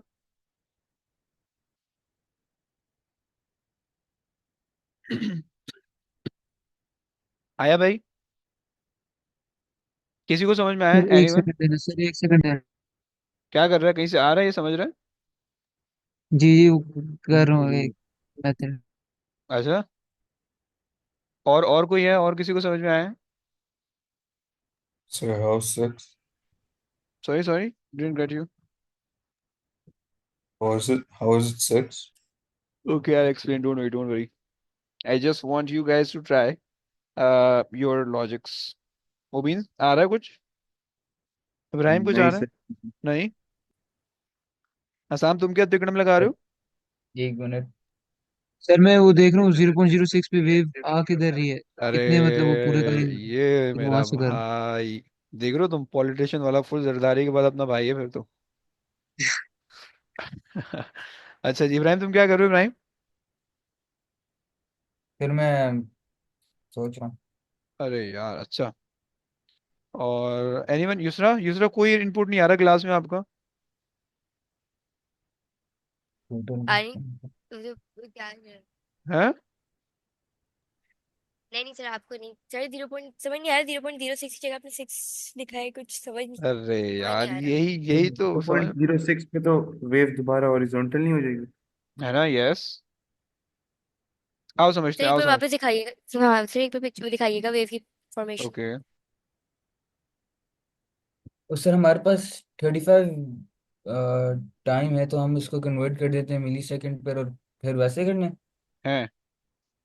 अच्छा जी, चलो ओके। सर हाँ बोलो।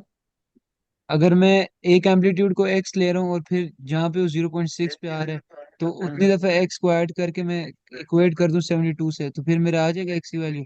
वो फिर एम्पलीट्यूड आ जाएगा ना मेरा। और वो कितनी दफा एक्स आएगा? वो मैं गिन रहा हूँ अभी। छः, मेरे ख्याल से हाँ। 6 दफा आ रहा है, छह यस, दफा आ रहा ये पकड़ना था। है। देखो सीन ये है बच्चों, क्योंकि जीरो सीन ये। पॉइंट जीरो हम्म। समझ गया, जी समझ सर गया, बोले आप मेरी जान वापस। पे समझ गया, समझ गया, बस हो गया, मेरी तुम इमोशन ट्रांसफर हो गए तुम्हारे वाले। समझ रहे हो? अच्छा जी, आ जाओ, सुन लो भाई, सुन लो। जिनको नहीं आया प्लीज देखो। पहला वाला केस ये है कि भाई, एट टाइम, जरा यहाँ पे गौर करना प्लीज। एट टाइम t = 0 तुम्हें ये मिलेगा। सही है? At time t = 0। समझ पा रहे हो? भाई प्लीज हाँ ना बोलो यार। ये आ गया। टी को यार, ओके फाइन, पहले बना लेते हैं, सही है। सो हमारे पास एट टाइम t = 0 पे ये मिल रहा है। और फर्स्ट क्वार्टर पे आपको ये मिल रहा है, सही है। सेकेंड क्वार्टर पे फिर से अगेन आपको ये मिल रहा है। राइट? सही हो गया। थर्ड क्वार्टर पे फिर इसका उल्टा वाला मिल रहा है। राइट? थर्ड क्वार्टर पे इसका उल्टा वाला मिल रहा है, इसको नीचे बना दें।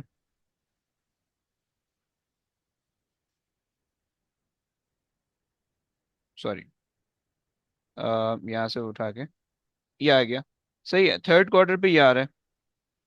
सही है। एंड देन फोर्थ क्वार्टर पे हमारे पास आएगा वापसी हॉरिजॉन्टल लाइन। ओके बच्चों, क्या तुम लोग को ये बात समझ में आई है? एंड फिर उसके जी। बाद वापसी ये बन जाएगा। मैं अभी टाइम मार्क करूंगा, उसके बाद तुम्हें इंशाल्लाह आ पार्टिकल्स जाएगा। की पार्टिकल सिक्स की साइकिल्स, उस, हाँ। यस। फिर हम इक्वेट कर देंगे 72। यस, बेहतरीन हो जी। गया।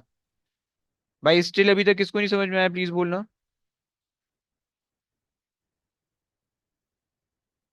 एंड देन आपके पास फिर से ये बन रहा होगा। ये देखो, देखो कहानी समझो प्लीज। एट टाइम, टाइम ले लेते हैं। At time t = 0। Okay. At time t = 0, अच्छा। पॉइंट 0.04 का उसका एक ऑसिलेशन का टाइम पीरियड है, तो 0.01 का जो है ना वो एक क्वार्टर का मूवमेंट होगा। ओके। 0.01। ओके। अपनी मीन पोजीशन से मैक्सिमम पे आया एक दफा। ओके। मैं यहाँ पे 1 लिख रहा हूँ। ओके।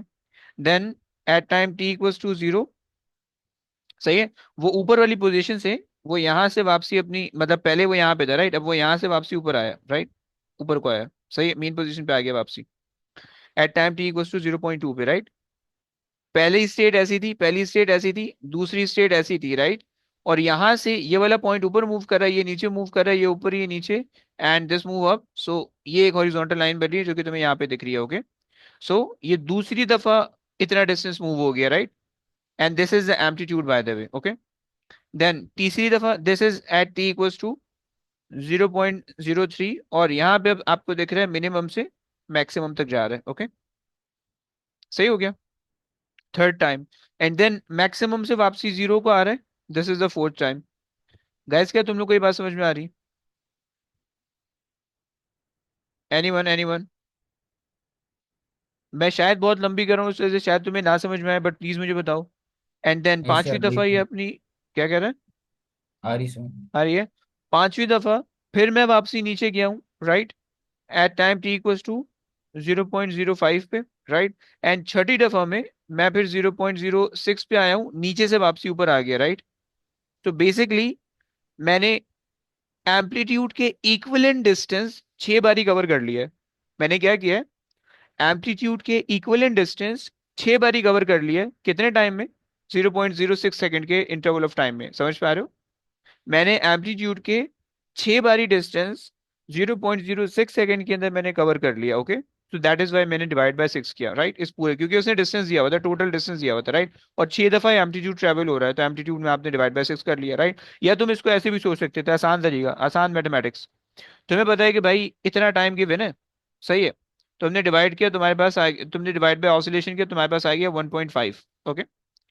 तुम्हें पता चल गया कि भाई इतने टाइम के अंदर हमारे पास हुई है 1.5 ऑसिलेशन, ओके। सही है, 1.5 ऑसिलेशन तुम्हें शो कर रहा है, सही है। तुम्हें ये बात पता है कि one oscillation always contain 4 times the distance equal to amplitude, okay. तुम्हें ये पता है कि एक ऑसिलेशन के अंदर 4 टाइम्स एम्पलीट्यूड कवर होते हैं राइट। सो 1.5 ऑसिलेशन है तो 6 दफा होगा, 2 ऑसिलेशन होगी तो 8 दफा होगा, 3 ऑसिलेशन होगी तो 12 दफा होगा। क्या ये बात समझ पा रहे हो गाइस? बस ये कॉन्सेप्ट था। Yes anyone? एवरीवन? यस? क्या सबको समझ में आई है? प्लीज हाँ ना बोलो,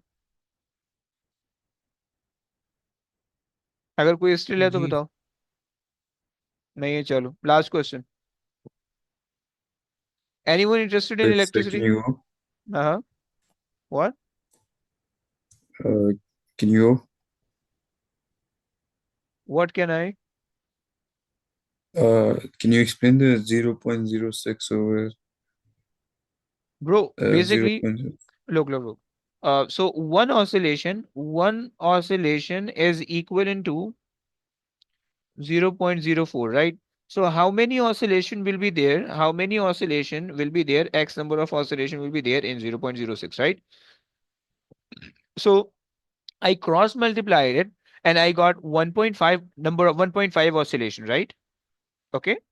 And then I know that in one oscillation there is 4 times the amplitude, yani the distance equivalent to 4 amplitude is covered, okay, in one oscillation, okay. So if we have 1.5 oscillation, okay, then how many amplitude will be covered? So you get 6, okay. Is that clear? Yes. Not clear still? क्या क्या मसला है, पूछो please. No, sir, I got. पक्की बात है, नहीं लग So, रहा but तुम्हारी how are आवाज we से। relating this to amplitude? बच्चे देखो ना, अगर आप ये देखो, सही है, आपके पास वेव यूं बनती है, सही है, ये बनती है, फिर यूं सीधी होती है, फिर ये ऊपर जाती है, सही है, फिर सीधी होती है राइट। सो अब आपके बेसिकली वेव ऊपर नीचे ऑसिलेट हो रही है राइट, इस तरह से ऑसिलेट हो रही है right. So just imagine a particle, imagine a particle, and this is it's mean position, okay. And ये यहाँ पे आ रहा है राइट, देन ये यहाँ से वापसी ऊपर जा रहा है राइट, एंड देन ये वापसी यहाँ से नीचे आ रहा है right, and then it's moving again backward, okay, and this is one complete oscillation right, because ये आपके पास जो स्टार्टिंग पोजीशन थी, सो रिटर्निंग, अच्छा ये स्टार्टिंग पोजीशन थी, this is the mean by the way, this is the mean position, starting and mean position are sometime same and sometime different right. So या mean position पे गया, फिर maximum पे गया, फिर वापसी मीन पे आया, फिर वापसी अपने ओरिजिनल पोजीशन पे आ गया, and this is one complete oscillation, right? Provide that you getting? Okay, sir, I got So, it. Yeah. so one amplitude distance, two amplitude distance, three amplitude distance, and four amplitude distance, right? We only consider the extreme position and mean position, okay? So basically, in one oscillation, we covered four times the mean to extreme or extreme to mean position, extreme to mean distance, okay? Clear ना? चलो जी आ जाओ. Yes. Anyone interested in electricity? Sir हम उसमें ऐसे कर सकते थे कि हम चेक करने की कितनी वेव्स बन रही हैं और हाँ ना, फिर किया ना, वैसे ही किया ना. ये रही ना नंबर ऑफ वेव हमने की ना, 6 वेव, 1.5 वेव बन रही है, राइट? और 1.5 ऑसिलेशन बन रही है. और एक ऑसिलेशन का आपको पता है 4 है, तो डिवाइड बाय 4 जब आप करोगे तो आपको मिल जाएगा. okay। अब इसको डिवाइड बाय 4 नहीं करना, डिस्टेंस को डिवाइड बाय 4 करना है, राइट? आपको इसको तो क्रॉस मल्टीप्लाई करके निकालना होगा कि 1.5 के अंदर कितनी वो आ रहे हैं, कितने क्वार्टर्स आ रहे हैं, राइट? जी सर। समझ रहे हो? ओके जी. आज जो भाई लास्ट क्वेश्चन है, कौन कोई कराना चाह रहा है? एनीवन? इलेक्ट्रिसिटी वाला?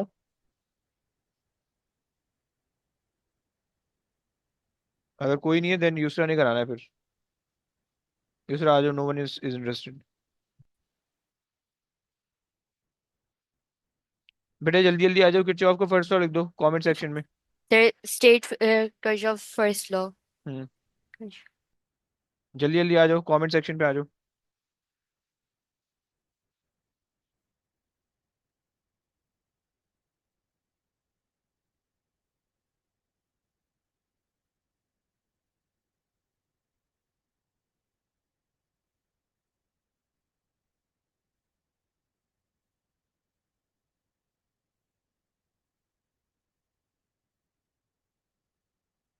ऐसा चमाट पड़ेगा जो पोटेंशियल डिफरेंस वाला आ रहा है, अबे करंट का होता है. सही कर बे इसको. Sum of the current entering the junction should be equal to sum of the current leaving the sum of the current entering a node in an electrical circuit is equal to the sum of the current leaving the node. Okay, good हो गया. साला तुम लोग जो एडिक्सल वाली teacher से पढ़ लो, मुझे ऐसा लग रहा है ना. Sum of the current entering the junction is equal to sum of the current leaving the junction. Okay. The algebraic sum of the junction. ओए शहीदी, क्या लिख रहे हो तुम? तुम्हें शर्म नहीं आ रही? इतनी गंदी गंदी चीजें तुम लिख रहे हो.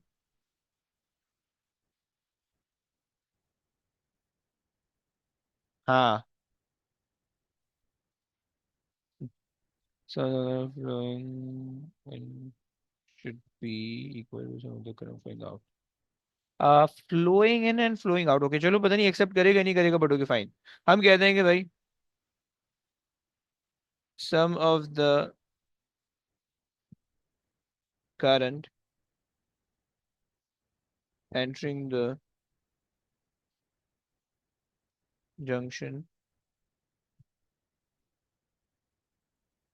शुड बी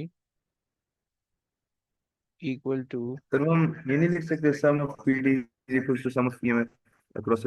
जानू सेकंड लॉ होता है ना, वो तो पोटेंशियल वो होता है ना, किरचॉफ का सेकंड लॉ होता है, फर्स्ट लॉ तो नहीं होता. फर्स्ट लॉ तो करंट का होता है, राइट? अच्छा, तुम्हारे जहन में अभी जी कीड़ा काटेगा कि भाई फर्स्ट और सेकंड से क्या होता है, वो तो हमने डिफाइन किया ना, हम फर्स्ट को सेकंड का, सेकंड को फर्स्ट का, कोई समझ फर्क आ नहीं. गई सर, वो गलती लगी नहीं। है ना? तो खैर, बेसिकली आपने ये करना होता है कि भाई फर्स्ट को आप सेकंड, जैसे न्यूटन अंकल ने फर्स्ट लॉ कहा है, तो फर्स्ट लॉ ही रहेगा, सेकंड सेकंड ही रहेगा, सही. थर्ड थर्ड ही रहेगा. अब तुम्हें पता है कि भाई थर्ड अगर तुम कहोगे तो एक्शन रिएक्शन वाली बात आ जाती है, सही है. फोर्थ अगर तुम कहोगे तो ग्रेविटेशन की बात आएगी, राइट? तो इसी तरह से स्टैंडर्ड हमने बनाया हुआ, उस स्टैंडर्ड को हम चेंज नहीं करते. Should be equal to the sum of the current, sum of the current leaving it. असल में तुम किसकी डेफिनेशन कॉपी कर रहे हो? ये कौन तुम्हें बता रहा है नोड वाला हिसाब किताब? कौन सा नोट सर? मैंने तो ये लिखा है, सम ऑफ नहीं, करंट एंटरिंग। जंक्शन तो लिखा नहीं है बेटा, झूठ तो बोल मत दो. मैं हर किसी की सर देख डेफिनेशन. लें, अभी देख लें सर। ये नोट किसी ने लिखा है, नहीं तुमने ही लिखा था. आपने किसी और का पढ़ा था नोट, मैंने भी सुना था, सर मैंने तो धोखा दे सिंपल अच्छा. वही लिखा। है। नहीं, इब्राहिम भाई ने लिखा है, इब्राहिम ने. सर मैंने तो नहीं लिखा। अबे अबे दूसरे वाले ने. वो कुछ बोल ही नहीं रहा यार, पता नहीं कहाँ है. इब्राहिम तुम किससे पढ़ रहे हो सम ऑफ द नोट्स? सर मेरे ख्याल से स्कूल में टीचर ने शायद कराया था, मुझे है ना? याद आ रहा है शायद। मुझे लग रहा है तुम लोग के टीचर वो पढ़ रहे हैं, एडेक्सल पढ़ रहे हैं, है ना? एडेक्सल वाले टीचर है तुम लोग के स्कूल में, इट सीम्स लाइक सो। खैर, सर हमारा स्कूल अगर ब्रिटिश है तो एडेक्सी वाले टीचर क्या मतलब? ब्रिटिश भी एडेक्सल ही है भाई। एडेक्सल भी ब्रिटिश का ही बोर्ड है। पियर्सन जो है एडेक्सल है वो भी ब्रिटिश का है, ऑक्सफोर्ड भी ब्रिटिश का है, कैम्ब्रिज भी ब्रिटिश का है।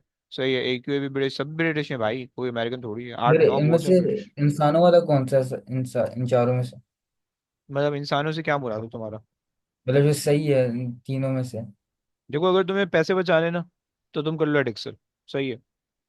अगर तुम्हें अगर तुम्हें जलील होना है, तो तुम कर लो ये वाला, क्या बोलते हैं, कैम्ब्रिज। सही है। सारे भाई जलील हो रहे हैं यहाँ पे।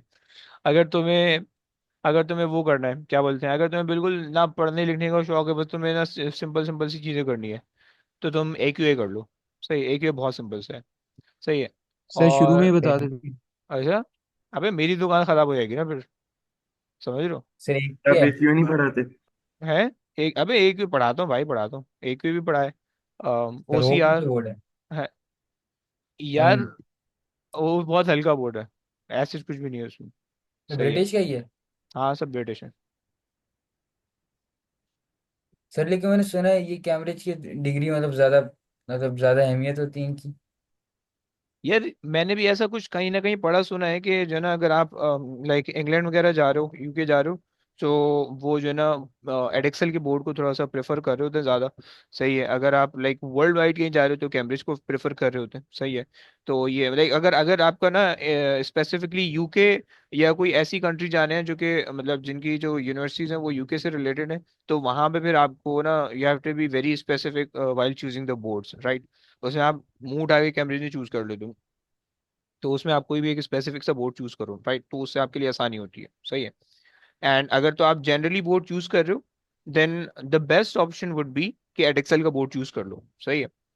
एडेक्सल का बोर्ड मुझे काफी आसान लगा, और क्योंकि एडेक्सल के बोर्ड में ये होता है कि भाई आपको जो पेपर जिस टाइम पे देना है जिस टाइम दे सकते हो। ऐसा नहीं है कि 3 पेपर एक साथ देना है, या ऐसा नहीं है कि A लेवल्स पूरे एक साथ देना है, या ऐसा भी नहीं है कि अगर आपने 3 पेपर दिए और फिर आपके पास 13 महीने का गैप आ गया तो डिग्री एक्सपायर हो रही है। ऐसा वाला हिसाब किताब नहीं है एडेक्सल में। सही है। एडेक्सल का सीन चिल है कि भाई अगर आपने एक पेपर देना है, आप एक पेपर दे दो, 2 पेपर देने, 2 पेपर एक साथ दे दो, नहीं हो रहा है, 3 पेपर नहीं हो रहे आपसे, एक पेपर क्योंकि AS में सबके 3 पेपर है, राइट? उनके भी 3 पेपर है। लेकिन अगर आपने अलग अलग करके एक एक देना है, सही है, यूनिट 1, यूनिट 2, यूनिट 3, तो आप वो भी कर सकते हो। सही। फॉर्मूला शीट पूरी A से लेकर Z तक सारे फॉर्मूला तुम्हें लिख के देगा कि ये लो। सही है। और तो ये बहुत अच्छे लोग हैं, सही है, तमीज़दार लोग हैं। सही है। और ये उनकी मार्किंग की, उनकी चेकिंग क्राइटेरिया भी बहुत हल्का है। सही है। बट ये कि उनके अंदर थोड़ी एक्सपेरिमेंटल नॉलेज थोड़ी सी ज़्यादा इन्वॉल्व है। लेकिन ऑल दो आप कह लो फाइनेंशियली, एंड आप कह लो मार्किंग वाइज, एंड आप कह लो कि इन सब चीज़ों के अच्छा, फिजिक्स भी वहाँ पे काफ़ी लाइक आप कह लो कि एनालिटिकल फिजिक्स है। मतलब आपको जो है ना, अगर अगर टीचर पढ़ाने वाला अच्छा है ना, जो कि एक्सपेरिमेंटेशन करा सकता है, तो फिर वो उसको पढ़ने में ज़्यादा मजा आएगा। सही है। तो ये चक्कर है। ये यहाँ पे जो हम फिजिक्स ये वाली पढ़ रहे हैं ना कैम्ब्रिज की, इसका डिफिकल्टी लेवल बहुत हाई है, बट ये बिल्कुल आइडियलिटी पे चल रही है। सही है। सारी चीजें बिल्कुल आइडियल है, वैल्यूज भी आपके पास आइडियल है, राइट? तो वहाँ पे एक्चुअली ऐसा नहीं है, एडिक्सल में ऐसा आइडियल वैल्यूज नहीं होती, वो रियल वैल्यूज होती हैं भाई। वहाँ पे ना वो मतलब चूंटी दे देंगे, मक्खी दे देंगे उड़ती हुई भाई, वो उस मक्खी के पर की जो है ना तुमने फ्रीक्वेंसी निकालनी होगी। सही है। तो वो रियल सिनेरियो को पे बेस करके जो है ना चीजें बना रहे होते हैं। तो ये थोड़ा सा फर्क है। खैर, अच्छा जी, आ जाओ भी, वापसी आ जाओ। So there were many correct answers, some candidate stated that the current into the junction are equal to the current out of the junction without explicitly reference to the sum of the current. Okay, sum का word तकरीबन सबने लिखा है, तो इसलिए मैंने कुछ नहीं कहा। Uyghur candidate describe around around the loop. समझ रहे हैं ना? क्या नाम है, मुबीन, समझ रहे हैं ना? आप अगर PD लिखोगे या जी। अराउंड द लूप लिखोगे या सेकंड लॉ लिखोगे तो इट्स नॉट एक्सेप्टेबल। चलो, आ जाओ भाई, आगे आ जाओ। कहानी रीड कर लो भाई, कौन है Yusra?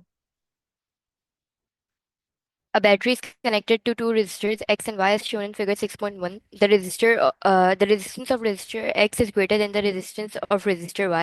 State and explain which resistor dissipates more power. Hmm. P equals to IV से relate P IV से? equals to IR नहीं हाय हाय। IR कुछ था IR ओए था ना ओए। सर, तो उससे रिलेट करके बता सकते हैं। अच्छा, एक second. P is equals to IV, P is equals to I square R, and P is equals to V square over R। इनमें से कौन सा फॉर्मूला आप पिक कर रहे हो, और क्यों? यस। सर इसमें हम थर्ड वाला यूज करेंगे। Any reason for that? Sir इसमें क्योंकि पैरेलल में ना तो करंट तो सेम होता है। चमाट पड़ेगा ऐसे, करंट सेम होता है, तो शर्म नहीं आ रही बोलते हुए? अबे वोल्टेज सेम होगा। फिर क्या अच्छा bro come voltage on. Same हो क्या हाँ, ये ओ लेवल से कंफ्यूजन रह गई है कि वोल्टेज सेम होता है या करंट सेम होता है पैरेलल में। कहा था मैं बुढ़ापा आने का इंतजार करो। ब्रो जंक्शन देखो ना, अभी ऊपर आपने करंट का लॉ लिखा ना, तो करंट जहां पे भी जंक्शन आएगा वहां पे करंट जो है ना वो डिस्ट्रीब्यूट हो रहा होगा, सही? आपने लॉ लिखा ऊपर, फर्स्ट लॉ, राइट? सो जहां पे भी जंक्शन आएगा वहां पे ये डिस्ट्रीब्यूट हो जाएगा, करंट आगे पीछे हो जाएगा, सही है? अच्छा जी, चलो अब यहाँ पे आके पास जो है ना, अब आप कह दो कि भाई the resistance of X is greater than Y, okay, and so the voltage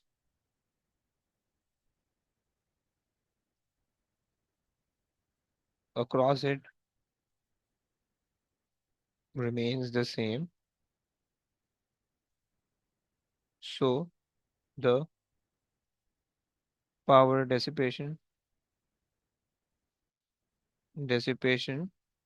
in x would be larger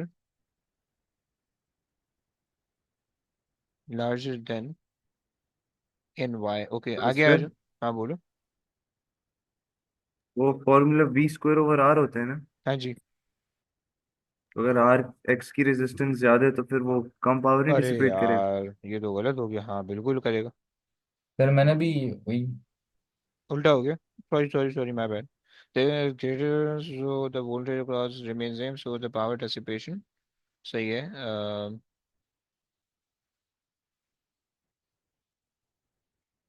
सही है।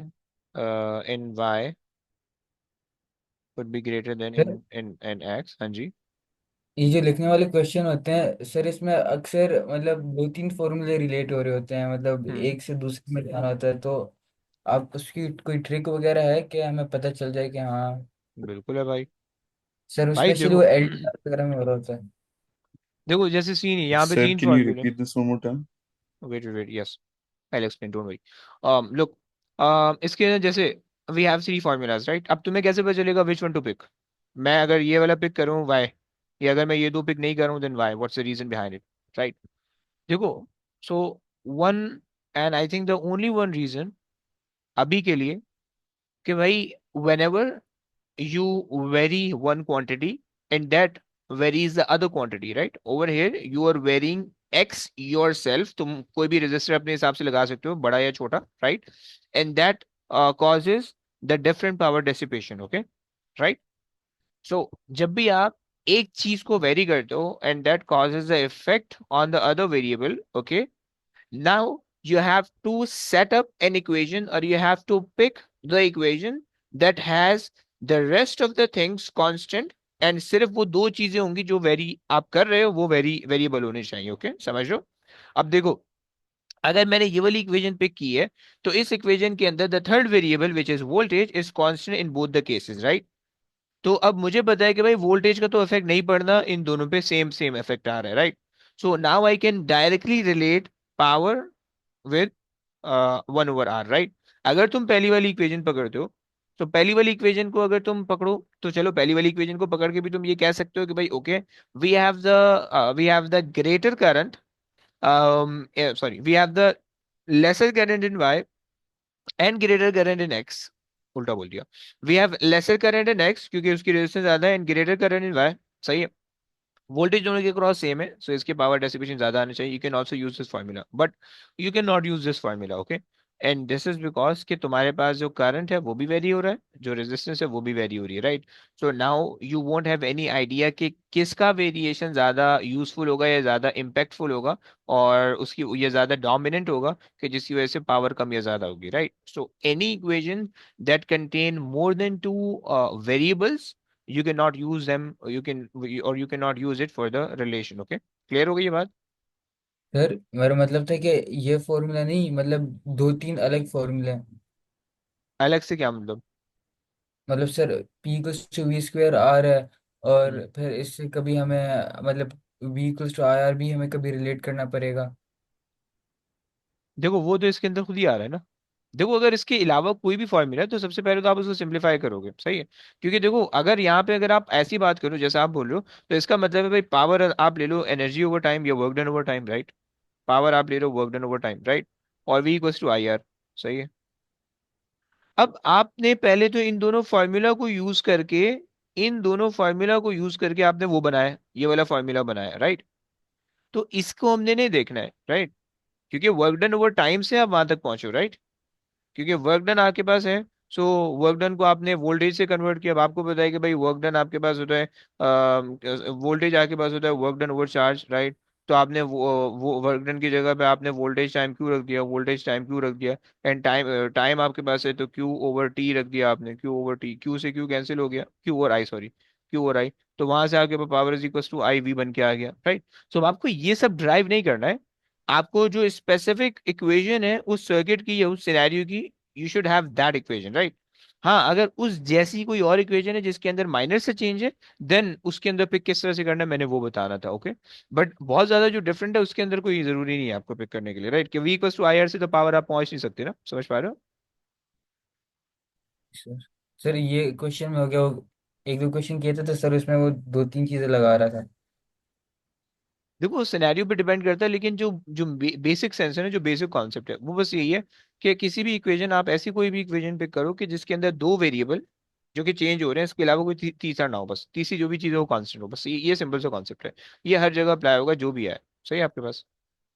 अब अगर आपके पास दो इक्वेशन भी अगर आप अलग अलग यूज करो तो पहली इक्वेशन में से दो वेरिएबल होगा, उनमें से कोई तीसरी इक्वेशन में जाएगा, राइट। सो वो डिपेंड करता है आपके सिनेरियो पे, समझ रहे हो आप? चलो आगे आ जाओ भाई। रीड करने वाला कौन है? The two resistors are made of wires that have the same length. Both wires are made from metal of the same resistivity. State and explain which resistor is made of wire with a larger cross-sectional area. अच्छा, x की resistance ज्यादा है bye the way,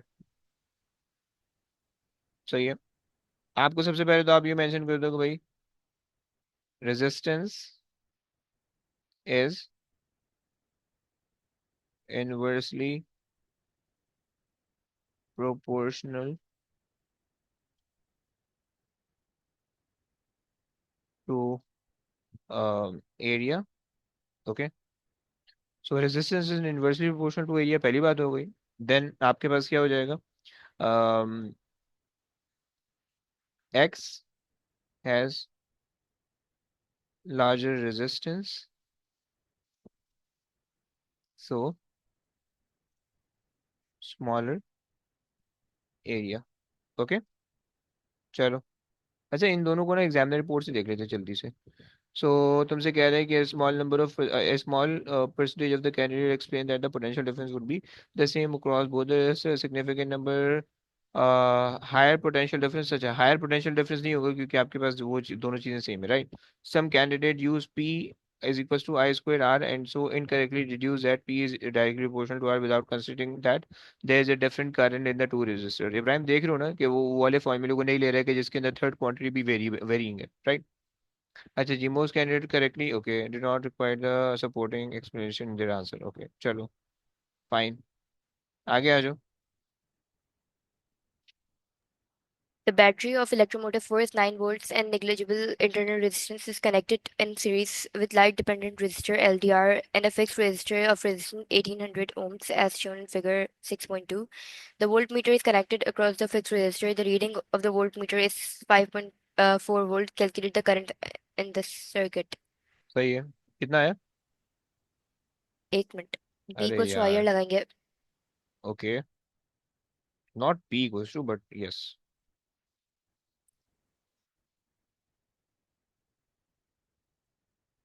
how much? 3 exponent negative 3. 3 into 10 power minus 3. Okay Calculate the resistance R1 of the LDR. Okay. R 5.4 अगर यहाँ जा रहे हैं तो वहां पे कितना जा रहा होगा? टोटल में से माइनस करेंगे, टोटल हाँ कितना जी, था? 9, 9 में से माइनस करेंगे तो 3.6। 3.6, 3.6। ओके, करंट आपके पास इतना आ रहा है, V equals to I R कर लो।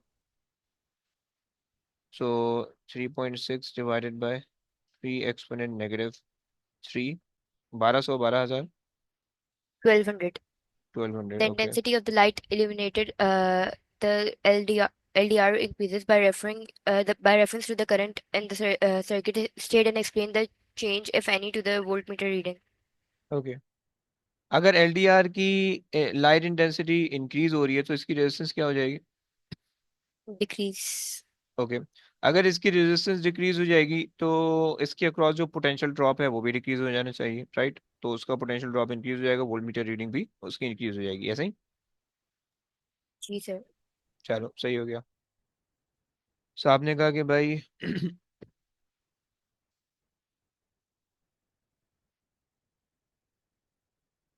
Increasing the intensity of LDR, sorry, increasing the intensity of light on LDR will decrease its resistance. Okay. um,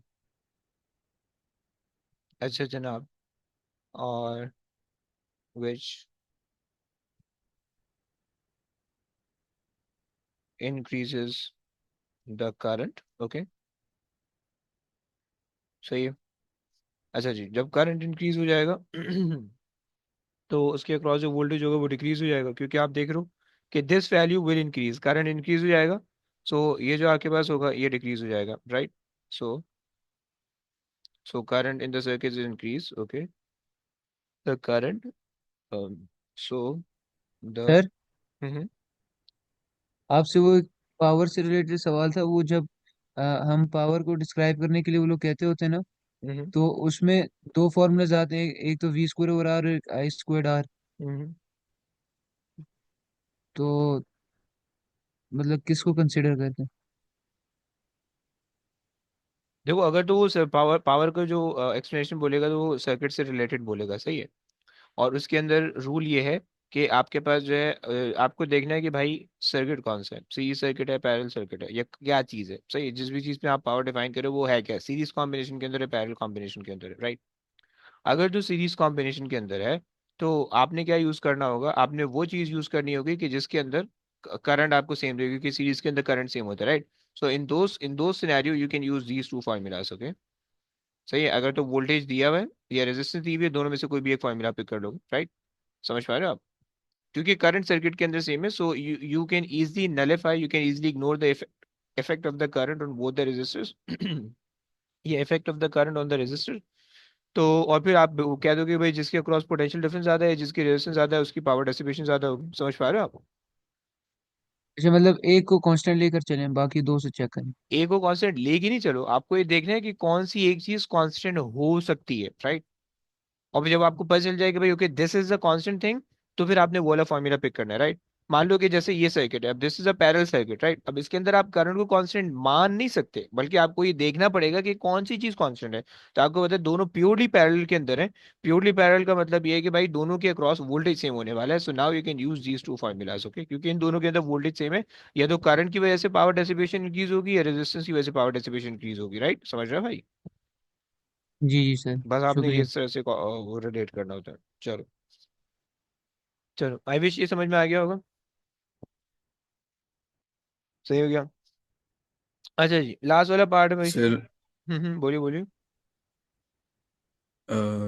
if a current is increasing, hmm then basically when you increase the current, okay, and your resistance is also higher, okay, your resistance is also higher and your current is also higher, so no sorry, अच्छा उसकी वजह से LDR की resistance decrease हो जाएगी। या तो आप ये कह दो कि भाई सर्किट के अंदर, एक second, V over R is equals to I, सही है। या फिर V is equals to IR ले लो, V is equals to IR. Okay, so you know that the current in the circuit is increasing because the LDR resistance is decreases due to the increase in the light intensity, right? So this is for sure कि भाई current तो increase हो ही रहा है, right?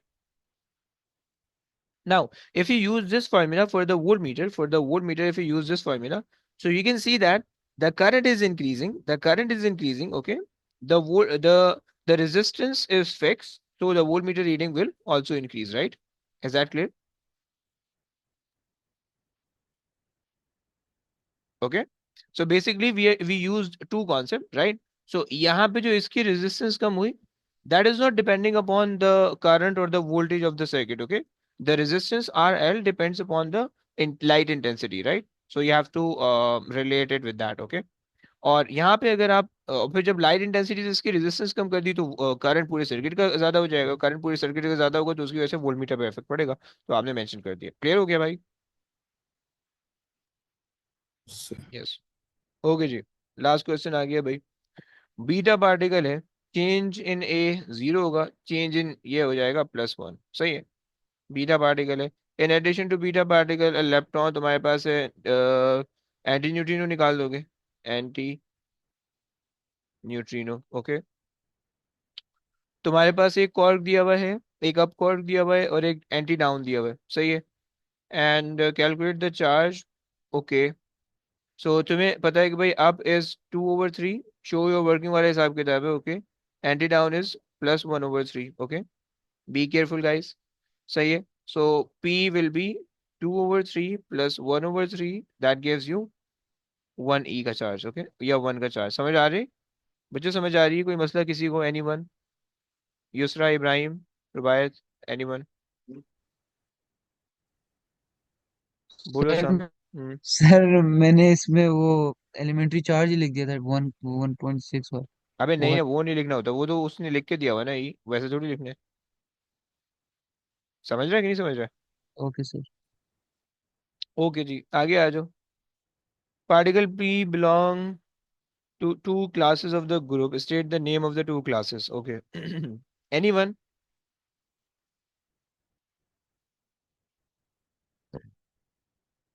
किसी को ये याद है? कोई मुझे बता सकता है? इससे पता चल रहा है। हेड्रॉन्स। ओके, एंड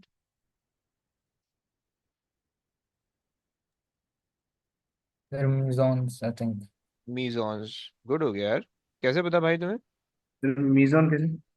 देखो, तुम्हें ये पता है कि भाई जो तुम्हारे पास फर्मियॉन्स होते हैं, फर्मियॉन्स, वो इधर तुम उसको डिस्ट्रीब्यूट करते हो लेप्टॉन्स के अंदर, या फिर उसको करते हो हेड्रॉन्स के अंदर, राइट? ये डिस्ट्रीब्यूशन होती है। और फिर हेड्रॉन को तुम फर्दर डिस्ट्रीब्यूट करते हो बैरियॉन्स के अंदर, और तुम इसको डिस्ट्रीब्यूट करते हो मीजॉन के अंदर, राइट? लेप्टॉन की कोई फर्दर डिस्ट्रीब्यूशन नहीं होती है। ओके, अच्छा जी, और ये आ गया तुम्हारे पास मीजॉन्स। ओके, अब देखो ट्रिक ये होती है, जो बैरियॉन्स होते हैं they are made up of 3 quarks, right? Made up of 3 quarks या 3 एंटी क्वार्क्स। ओके, 3 क्वार्क्स या 3 एंटी क्वार्क्स। ओके, और मीजॉन्स जो होते हैं they made up of 1 quark and 1 anti quark, they made up of 1 quark and 1 anti-quark। Okay, this is the पहचान और this is the identity of mesons। Okay, so अब यहाँ पे तुम्हें दिख रहा है कि भाई इसने एक अप क्वार्क लिया हुआ है और एक एंटी डाउन क्वार्क लिया हुआ है, तो फौरन तुम्हें पता चल जाएगा कि भाई दिस इज अ मीजॉन, क्योंकि तुम्हारे पास जो है एक अप और एक क्वार्क और एक एंटी क्वार्क, दो आएंगे सही तो वो हमेशा मीजॉन होगा, तीन होंगे तो वो हमेशा बेरियन होगा, राइट? और फिर उसकी कैटेगरी को ऊपर ले जाओ, ऊपर कनेक्ट कर दोगे, ये भी ऊपर जाके हेड्रॉन बन रहा है, ये भी ऊपर जाके हेड्रॉन बन रहा है, और हेड्रॉन से फर्मियन बन रहा है, राइट? बस ये कॉन्सेप्ट है। सही हो गया? चलो जी, 21 का कर लिया, ट्राई करो कि मार्च और मई जून में से किसी भी एक वेरिएंट को कर लो। सही है, अभी आराम आराम से करते रहो, बाकी स्टैट्स पे फोकस करो। और बस ये जिनके स्टैट्स का पेपर नहीं है, जिनके स्टैट्स का, सबका ही स्टैट्स का पेपर है, तो बस ये चीजें देख लेना प्लीज। ओके, चले सर जी वो बस। यार काम तो कर दो। क्या कर दूं? सर वो भेज दो ना पेपर। कब से भेज अरे रहे हो? यार, कब से मैं टोपिया करा रहा हूँ, है ना? चलो मैं भेज रहा हूँ, भेज रहा हूँ। सर इससे मतलब महीना हो गया आपको ऐसे बोलते ऐसा हुए। हो गया? अरे यार, ये तो शिट वाली बात हो गई।